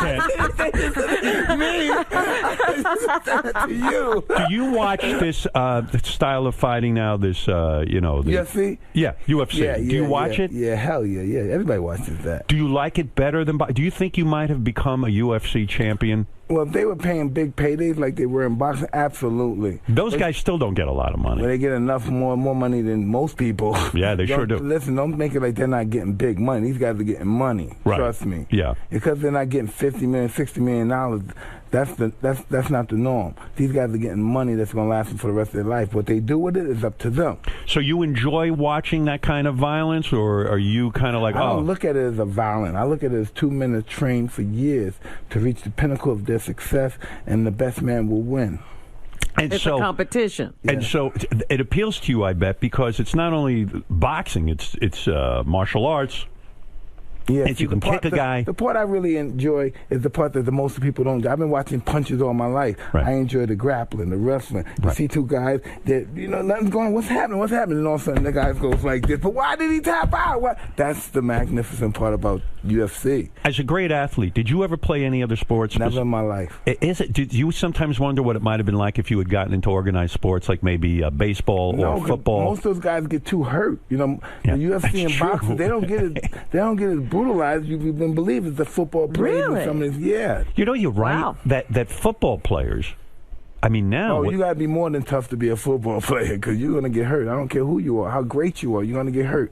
Isn't it remarkable, too, how little damage you have? I mean, you don't have brain damage. You don't have. Hey, listen, there's a lot of guys walking around here with brain damage and they go to Harvard and Yale. All right? So don't tell me I know. God, there's something wrong with me. I just don't know what. We didn't put our finger on it yet. It wasn't from boxing, is what we're saying. But then when we go there, boxing, if you look at some of my early tapes, of course, I've improved improved with my language of talking, so boxing may have helped in some kind of way. Right. When you think about it, you know. So who is your hero in life? When you look back on your life and you say, the one person in my life, I know Customato was the guy who kind of took you out of that hellhole there and kind of inspired you to be a boxer. And other than me or Cuss, who in your life is really the defining person? I don't know. It's just so many people that have been involved with the whole exponent of just putting me together, you know, therapists, friends, you know, just so many people. I just can't say one particular person. You know? Yeah. It's not like that. It's like a puzzle, a science project. Too many people contribute so much. You know what I thought you were going to say? What? That drug counselor you were fucking in prison. Because, man, that's a good woman. I mean, Jesus, what a life. That was just, I don't know. I don't look at life. If I was in prison, I was getting laid. I mean, you know, my horror thing would be in prison that the men would take me against my will and have their way with me. I don't know. They might like you to have your way with them. I don't see how that could happen. I'm not looking for that. Well, you never know. Right. You know what? The one question we haven't asked and nothing we've touched on is the reason you wound up in prison. Oh, I'm sorry. How do you feel about that now? I don't know. I feel gooky about that stuff. Even though you've always maintained your innocence. You've always said, "Look, I didn't do it," and but they put you away. And it's like, is that the biggest fucking mind fuck to you of all time? No. It's not? You don't spend time thinking about it? You know what I thought was outrageous? Do you think at this point that maybe there was something you did wrong, or what? I mean, how do you think about that whole experience? I don't know. I don't think about it much, but I know I don't think I did anything wrong. Right. You know.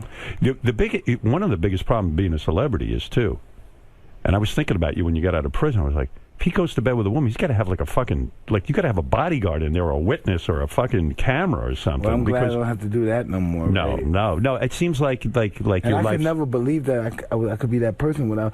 That's my whole life was self-centered around being masculine and sexual and all that stuff. Just to think that I'm just just to think that I'm this now is just interesting. It is.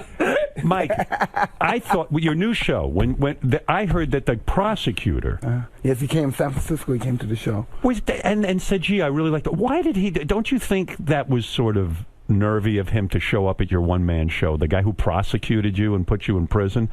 Don't you think that was sort of weird? Well, hey, listen.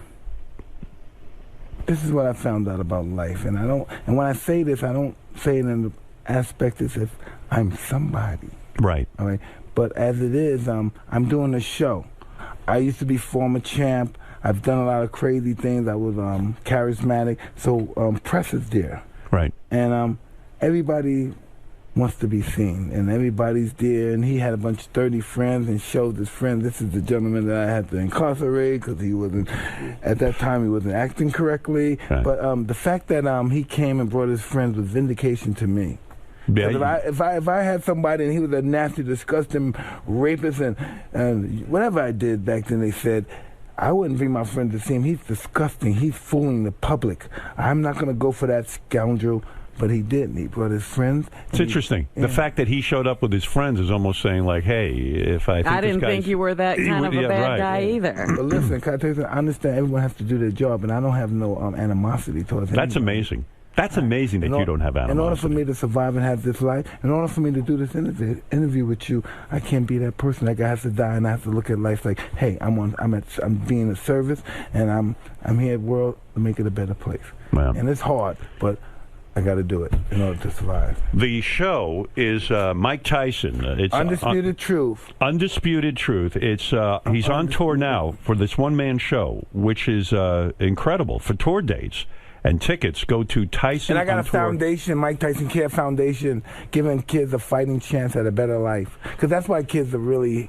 MikeTysonCares.org. Yes, that org, yeah. The Con and org, I get confused. You know, Robin, Con, org. Right. I'm new at this online stuff. I don't know about the only thing I know how to do is turn that machine on. Do you have a Twitter account?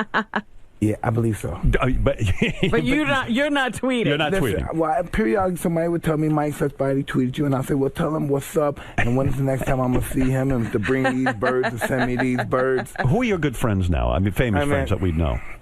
I don't like to discuss my famous friends. Who are your famous friends? I don't have no famous friends I want to discuss. You could tell me. No.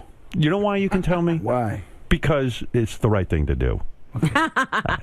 No, really, what's your day like? Where do you hang out? I hang out with my wife. And the birds? And my kids. What is it with these pigeons? It's just culture, Ramen. It's just more what we did. You know what I think it is? Really? I think you react to the idea of anything that can fly free, that anything that can spread its wings and eventually... Maybe but he keeps them in a pen. Sorry, what? No, I keep them in a pen because it's for protection. There's but he hawks lets and them other out to fly. predators out there. Yeah, but Mike, during the day they're out flying, Robin. Mike, stay with me on yes, this. Yes, ma'am. Yes, I think the reason you respond to pigeons. Robin was talking to me. That's why I was talking. I know, but the reason I think you like pigeons is that they can fly, and that eventually, when they spread their wings, it reminds you of your own journey.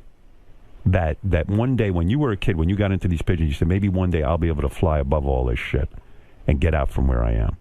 I don't look at it that way either, Howard. I look at it that they need me to protect them, because if I'm not here to protect them, they'll be prey. They'll be eaten by the hawks. They'll be picked off by the birds of prey, by the cats, by the possums, by the weasels. And if knowing that I'm near their protection... You worry about them. Well, it's just my culture to take care of pigeons. Everybody I know from Brooklyn, that's all that we do. That's just. So you're the pigeon, and the Don Kings out there are going to swoop in and take them if you don't protect them. Yeah. Got it. Okay. All right. I get it. People that sends the hawk, people bring hawks to the city just to eat the birds. Right. Peregrine falcons just to eat the birds. Right. Yeah. You have any other pets? Do you have? I know you had tigers for a while, right? No. That's fucking crazy. What was that all about? Was it cool? That was very cool. See, the only thing that's not cool because you got to go through the process of picking the right tiger. And you don't know if you got the right tiger until he gets older. But the tigers. By the time he's older, you're dead. Did you ever get in the cage with the tiger? Yeah, I sleep with him in my bed. Wow. Did you? Yes. And you never feared for your life? Well, I was too ignorant to understand that if you sleep in a bed with a lot of large grown tigers, they fight. Well, let me understand this. In your house, the tiger would roam free. Well, one of them will. And you would lay in bed, eyes closed, fully asleep, and the tiger would lay next to you. Yeah. Because, I mean, that is a natural predator. The tiger doesn't understand that you're his protector and friend. I mean, you saw what happened with Siegfried and Roy. I mean, it's crazy. I was very lucky. So you have to really be. All this stuff is lucky to pick on cats because every now and then, because you know, they pass gas, forget it. They wake you up out of your sleep. Really? Yeah. But every now and then they move in their sleep. And they hit you with their paw, and they might put their head on you. And if they put their head on you, they cut you sometimes. So you got to be careful. Isn't that suicidal in a way? Like, again, you trying to kill yourself? No. Why? Because Howard, I believe that I was like Tarzan. I could talk to the animal. You know, when you got money and things are going well, nigga, I'm different than the rest of these people. I could talk to animals. I will fuck these animals up if they start. Wow. Why did you give away your tigers? Well, I had to get away because my tiger ripped this person's arm or grabbed this person. In other words, one of the people that worked at your No. My tiger was being transferred somewhere in Texas, and as he was being held, I guess somebody went over there and played with the cat. Because, you know, when you see me at the trainer playing with him, you say, wow, he's a friendly cat. She's friendly. Right. And I guess I didn't know the story. I guess she went to play with him, and he grabbed her a little too hard. Ate the arm? Well, you know, all this stuff was missing here. Did the person lose their arm? Jeez. Oh, no, we fixed it. And we fixed it. Right. Good for you. I didn't know you could do that. I didn't either. Thank God. Right. Oh, my God. And listen, I fixed it, but I didn't have to fix it because she was tampering, but she was in, I think she was trespassing. All right. She was in the wrong place. I didn't have to pay. Right. So I just paid for once. Exactly, but I paid because I had a lot of money back then still, and I felt bad for it was like $250,000, so I paid it. What's the possession you missed the most when you had all the money? And I know like 50 Cent bought your house up in Connecticut, beautiful house. I mean, it had ballrooms and crazy shit in it, right? I mean, it had everything a man could want in a house. Do you miss the homes? I don't miss anything. Cars? No, nothing. I'm just happy that I'm not alone because I have a wife. I don't deserve the wife that I have. She's a beautiful I am woman. so lucky. I don't deserve a prostitute with full-blown AIDS. but no, seriously. But fortunately, I can get one. Right, I can get one. But I don't deserve her. And my wife makes me such a better person. Without my wife, she just makes me a better person. I read a crazy story. I don't know if you talk about it a lot. That you were very good friends with the guy who shot 50 Cent. I've had 50 on my show many, many times. Mm-hmm. But you knew this guy back from your neighborhood, right? No, I grew up with him as a kid and stuff. And so I guess they got into some beef. I don't know. Have you ever asked 50 about it? No, it's not my place to ask him about it. Right. But it's just living that life, that hard, gangster, tough life. It gets you nowhere. And regardless of people we love in that life, this is just what it is. This is just people living life on life terms. You know what I thought was crazy? One of the stories I read about you, when you were world champ, had all the money, everything, that you said you would even go out and mug people sometimes. Never mugged that was anybody. not true? Never mugged anybody. I may have had a fight with somebody, but never mugged anybody. Which is crazy, too, even having a fight with somebody, because you got to protect, people are looking to yeah, but I didn't know that back then. I still like the fight in the streets back then when I was champ. So. Is it a miracle through your whole life? You never killed a person. No, I'm so happy that I didn't kill anyone and no one killed me. Right. Miracle, right? I'm just, thank God, I'm very fortunate. Thank God you're still here. Because I was always the first guy to say, kill him. I was always the first guy, and I'm just so happy that I don't live that life no more. It's amazing. What is it like now on the street, Mike? Do people challenge you? Is there any of that? Listen, I'm regularly with my wife and my kids. You rarely see me on the streets now. Right. That life is over. I'm just happy to be with my wife, and I'm happy with what I have. I don't want no one else out there. I'm not trying to play the field. How many times a week are you having sex with your wife? As much as I can. Sometimes. 3 times? Hey, I don't know. You have a new wife. Is she as regular as the counselor? I've been with my wife 14 years. No, but before that, you was with another lady for a long time, right? 25 years, yeah. So you had to let that go. Well, yeah. I mean, yeah. Well, yeah. I mean, how many times you been divorced? I've been divorced 3 times, but twice. Twice. I've been divorced twice, but the reason why I was divorced because I wasn't even ready to be married. Then I got married because I don't know why. You got married young, man. Yeah, because I was stupid. That's why I got married. Robin Givens was your first wife, right? And who was the second wife? Monica Turner. Yeah. Well, now you're happily married. Yeah. Live and learn. Oh God. You never run into Robin anymore, do you? Robin Givens? No. But one day, let me see what happened. One day I was high one day and I ran into her at 50 Cent's Die Trying. What's the movie? Get Rich or Die Trying. Yeah, right. Right. And one day I saw her and I didn't know she might have seen me because when the movie was over, I was walking and then she walked right in and said, "Hi, Michael."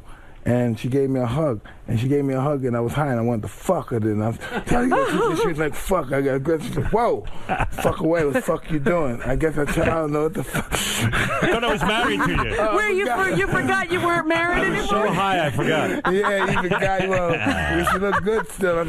She looks good. I'd like to get that again. Yeah. We had sex before. Fuck, I didn't know. I don't remember that sex. Can you have it with me again? Oh, jeez.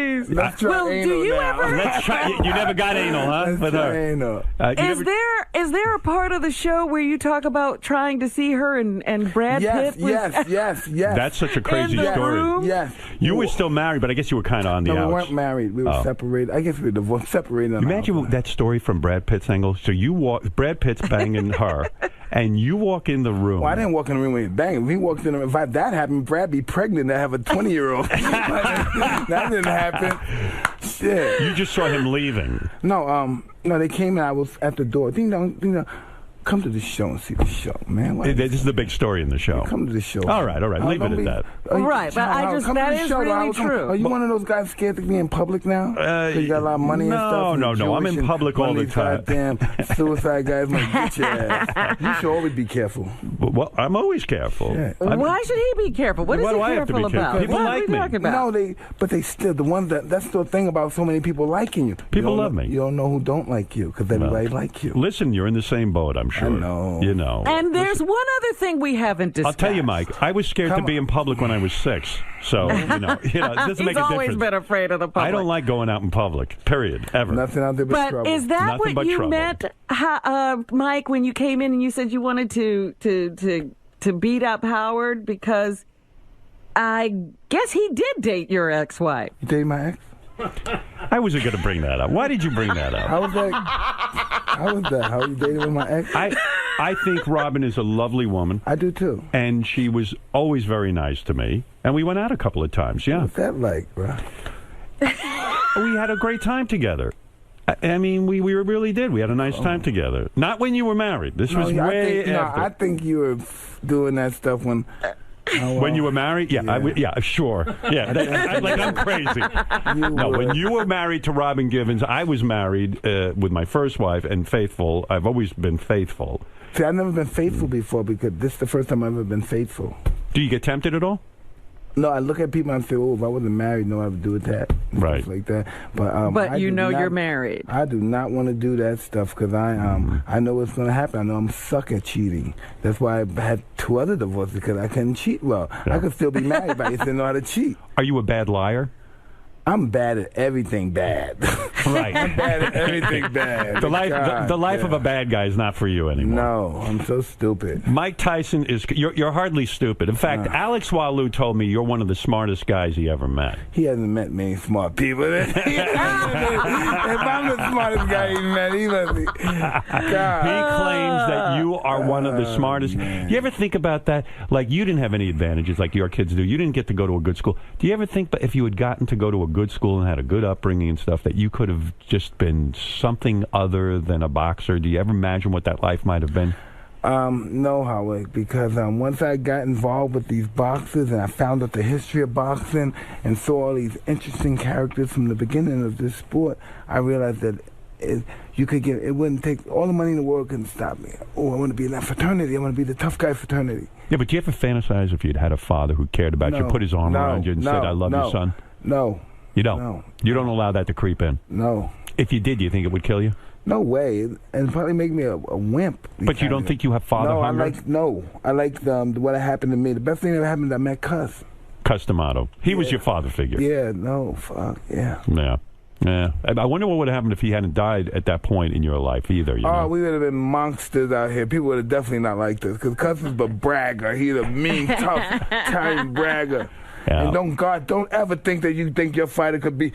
He might hit you if you say my fighter can beat your fighter. How the fuck did he know that you were going to be a champion? Listen, I was talking to my friend Mark Titillo in Washington, D.C., and Mark was telling me this and that, and he was telling me how Cuss can know. He saw your enthusiasm, your attitude, Mike. Because when he met you were not a great fighter. No, I never had a fight in my life, an amateur fighter, nothing. He looked at you and said, "Hey, you could be a great fighter." No, he said, "You are the youngest heavyweight champion of the world if you want to join me. If you join me right now, you'll be the youngest heavyweight champion." How did he know? I do not know. Mark tried to explain it to me. I didn't get it. This guy is the strangest guy. I never met a guy like this. Did he go around saying that to a lot of people? No. No, he knew you. No.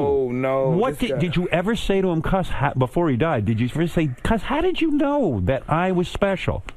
Well, some things, I didn't talk to him like that. Everything I do, he had to tell me things. I didn't. Yes, I had you didn't sit around asking questions? Only thing I asked him was how to beat people. Right, and he knew how. Yeah, he said, if I was to fight this guy, how would you fight him? How would you fight that champion? He would tell me how to beat these great champions. And he always had an answer. So when he died, did some of the fight go out of you because you go, "I don't have the guy to tell me how to beat this guy"? Yes, but I told him when he was dying at the hospital, I said, "Cuss, I'm not going to fight anymore." Then he said, "If you don't fight, you want to find out if we can come back from the dead because I'm going to haunt you." He said he'd come back and haunt you. It's fucking crazy, man, isn't it? Crazy. Yeah, and that kept you going. Even when you think about him now, it drives. I could see you're on the verge of tears because he was such a force in your life. Fierce. And in a way, you still want to impress him. I think he'd be proud of the man you are today. I don't know. He said, "You should be fighting, Mike. Why you up here doing this acting? You should be fighting. Look at you. You ain't take no bad beating. You ain't been in no hospital. You should be fighting, Mike. You could beat all these guys, Mike. Oh, Mike, you're breaking my heart. You're really breaking my heart. You should be fighting. My heart is broken." Mike, do you really look at the Klitschko's and say, "Oh, I could take those guys"? No. No. Do you ever visit Cuss's grave? Yeah, I'm absolutely. Like when I'm in town, I go to Catskill. I'm gonna do it this time when I go to Catskill. I'm gonna visit. That's where he's buried. Yeah. Jefferson Heights, New York. Well, it's been an honor to sit here with It's you. so awesome. You have just mellowed so much. You're like your grandfather. Well, the both of you have changed. No, See there? I'm not a grandfather now. Are you a grandfather? No, but I'm waiting. You want to be a grandfather? Yeah. Will you be called Grandpa, or do you think like maybe it would just be cool to be Mike? Papa, something. You're something, not Grandpa, right? That's going to make you things feel to make me different than the baddest man on the planet. I hate things like he's tough. I'm not tough no come on, more. you've got to secretly be proud of your past and the championships that you held. I'm proud of not being on drugs and being responsible and being a service for my children and other people. But you don't have your belts around You don't have a hanging room somewhere? in your house? No. My wife makes me. She thinks this is. You have to have your belt.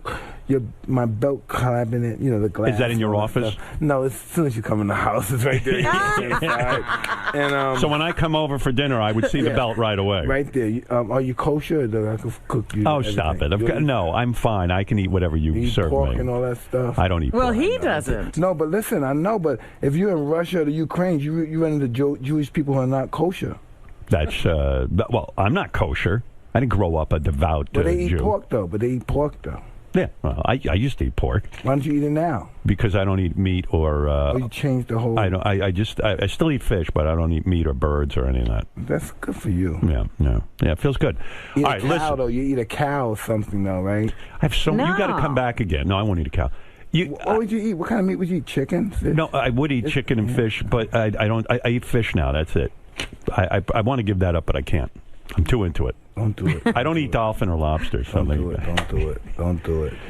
I don't know. I was reading this article. What, are you a complete vegan, Mike? Yes. I got to tell you, Mike, I was reading this article in the Post about animals and the feelings they have, and even birds, they grieve over other dead birds, and there's something there that we got to be respectful of. No, we don't. Because society made us believe that we're human beings, because we're only animals that be taught to become human beings. Right. And so.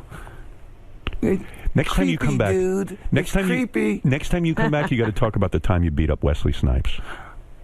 You beat up Wesley Snipes? No way, I didn't beat up Wesley. How do you hear this? I heard you beat him up. No way. Oh, stop! That you were somewhere. I forget where. No way, Wesley. Please come and do an interview with this man. Weren't you an IRS agent? And you went over and you said, "Pay up," or you beat him up, and that was it. No, they're looking for me too. How much you owe the IRS? Hey man, I owe them so much money. I'm gonna never be out of debt. I'm never be out of debt. I never got so happy to be in debt. Oh, Mike, it breaks my heart. It's ridiculous. Shit. You feel sad for me? I do. Really? Why? Well, because you know what? You earned a lot of money. You made a lot of people a lot of money. Why shouldn't you have held on to a little bit of that?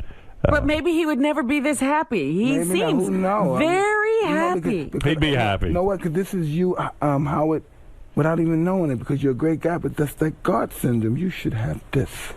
I feel bad because you should have this. No, this is I don't like to see anybody get ripped off. I know. I wasn't ripped off. This is life.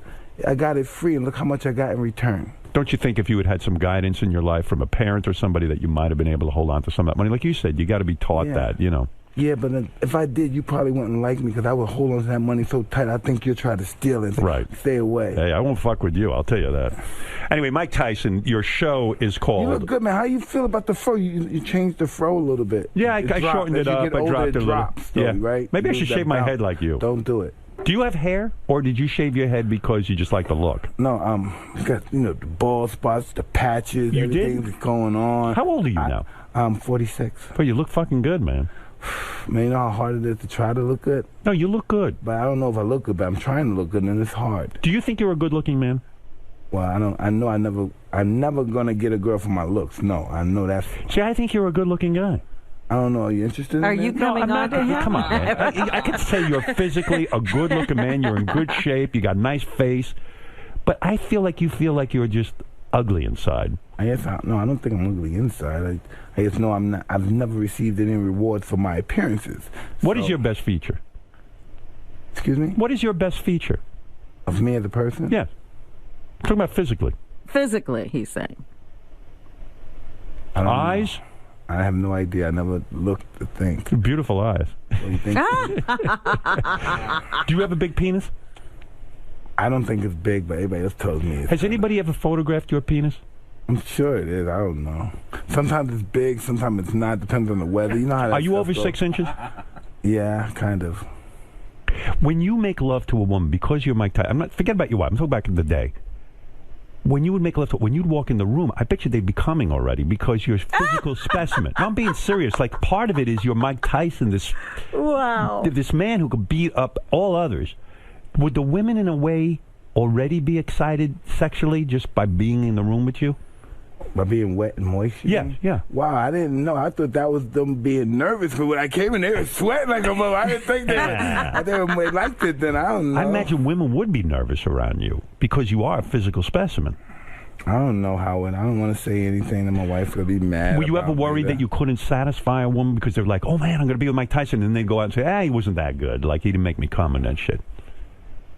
I'm sure somebody faked it or something. I was tired. I didn't feel like doing it no more. Were you able to hold out a long time with a woman, or are you like me, a premature ejaculator? Would you like, just get inside him, that's it, I'm done? I don't know. It depends what I'm thinking about. You know, no, think about this. And I might think about, the birds flying or something. I wonder if you're good in the sack or not. I was going to say, did you try to be a good lover or not? So you're horrible in the sack. I'm the worst lover in the history of lovemaking. That's how I feel about myself. That's the worst. And so it's like, because it's Mike Tyson, they're expecting the fucking bells to go off. Man, I'm just an underachiever and sexual. Did you make an effort though? Would you lick a woman, with your mouth and stuff in order to, or did you just say, fuck it, I'm just gonna? I'm just going in. I don't know how. So many different people, different times. Sometimes you would, sometimes you wouldn't. Sometimes you like them, sometimes you don't. Sometimes the odor's offensive. You just don't know what's going to happen, what you're going to get. I hear you. All right, listen. I've kept you here long enough. Mike Tyson is currently on tour for his one-man show, Undisputed Truth. You understand? And how do we find out? For tour dates and tickets, you Mike go to Tyson on tour. No, Tyson on tour. TysonOnTour.com. But you said .org. Hold it. That's for your charity. No, the other thing is .org. Let me handle this. My wife's going to kill me. I got this. Robin! Mike, let me handle this. I got it down here. For tour dates and tickets, go to TysonOnTour.com. And for more information on Mike's charity foundation, where he helps kids the way he was helped, go to MikeTysonCares.org. Well, thank you, Howard. There you go. You ever think about changing your name? Never. I did early on in my career. I thought, well, I'll change my name and I'll be a disc jockey with one of those fancy radio names. So I was going to be Miles August. And I went on the air in college, and I went on the air as Miles August, and it sounded so fucking bullshit to me. Like, so jive, so ridiculous, that I never was Miles August again. So you decided to just give it to him real my whole life. I'm going to be Howard Stern. And you know what else? Like you, I said, I want the people to know who shit on me, that I'm famous now. If I'm Miles August, they never know it's a Howard Stern. I said, I want to be known. How do you feel? You're traumatized a little bit from your childhood, huh? Oh, fuck yeah. Fuck yeah. Oh, yeah. Well, picking on you, calling your name. When you interview me, I'll tell you all about it. And you're tall. This is what I was thinking about. You're a tall Jew, guy, so you got to be a Watusi Jew. I'm a Watusi Jew. Really? That's right. How did you know that? I know. I'm a Watusi. Yeah. That's right. From the Watusi tribe? Yes. I'm a Watusi Jew. A Watusi Jew. I'm a juicy Jew.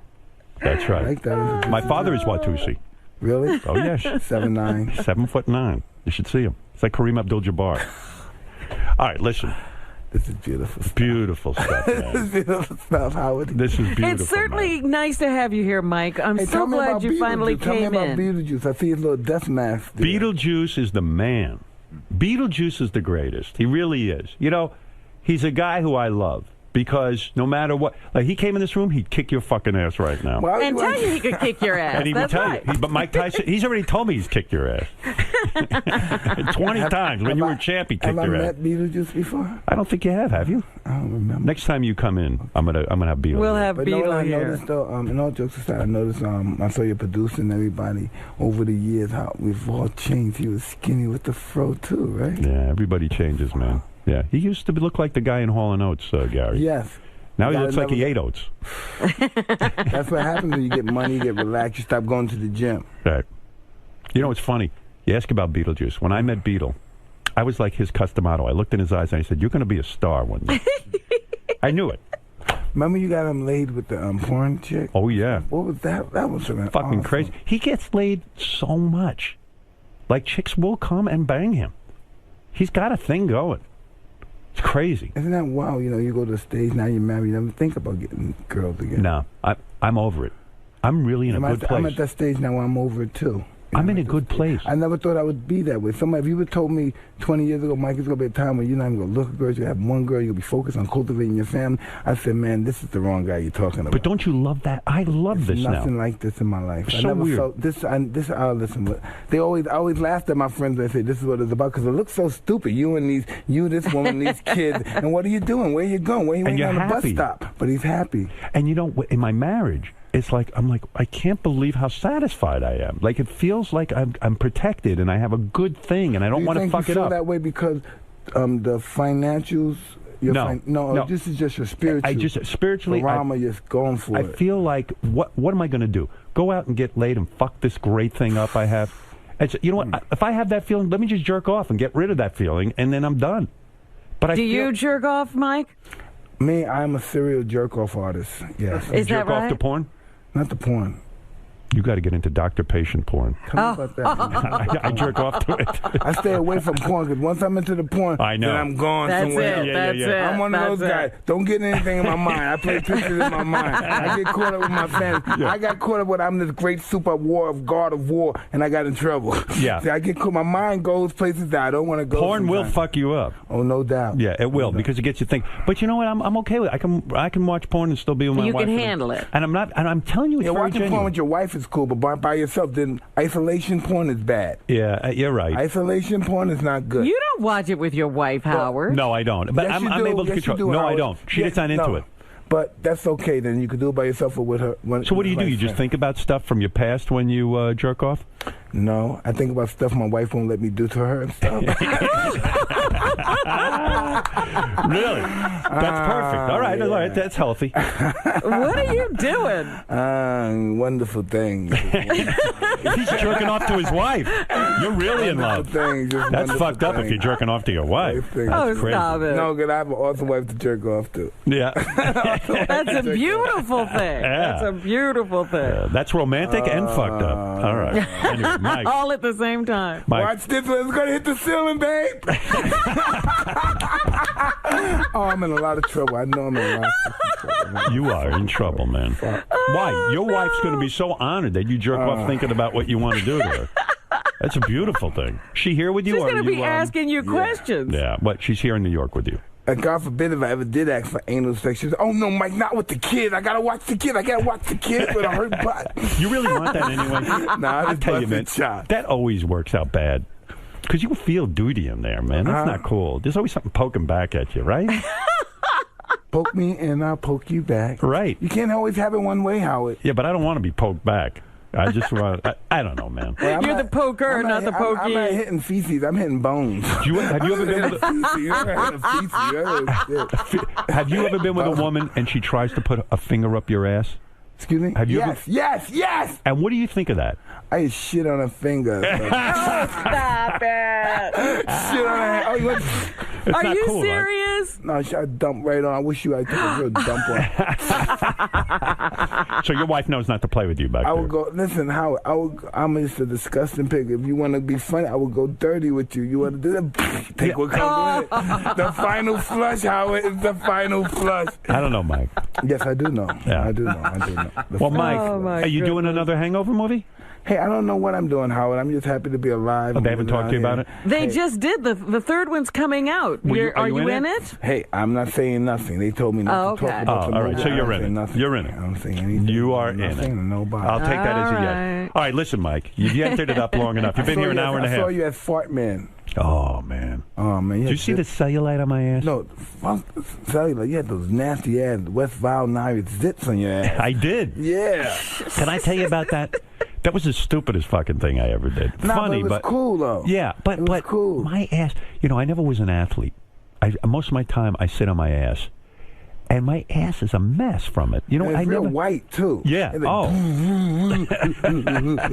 should do the booty shake. It's jiggly, huh? You should do the booty shake. Because you were an athlete so many years, your ass is probably still in good shape, though, right? It's tight. It's not like it should be, because my wife felt it, yeah. And it was hard, but I felt the jiggle, and I said, I don't like that, because I'm still freaking, I'm working out hard, because I want my wife to be attracted. Are you working out?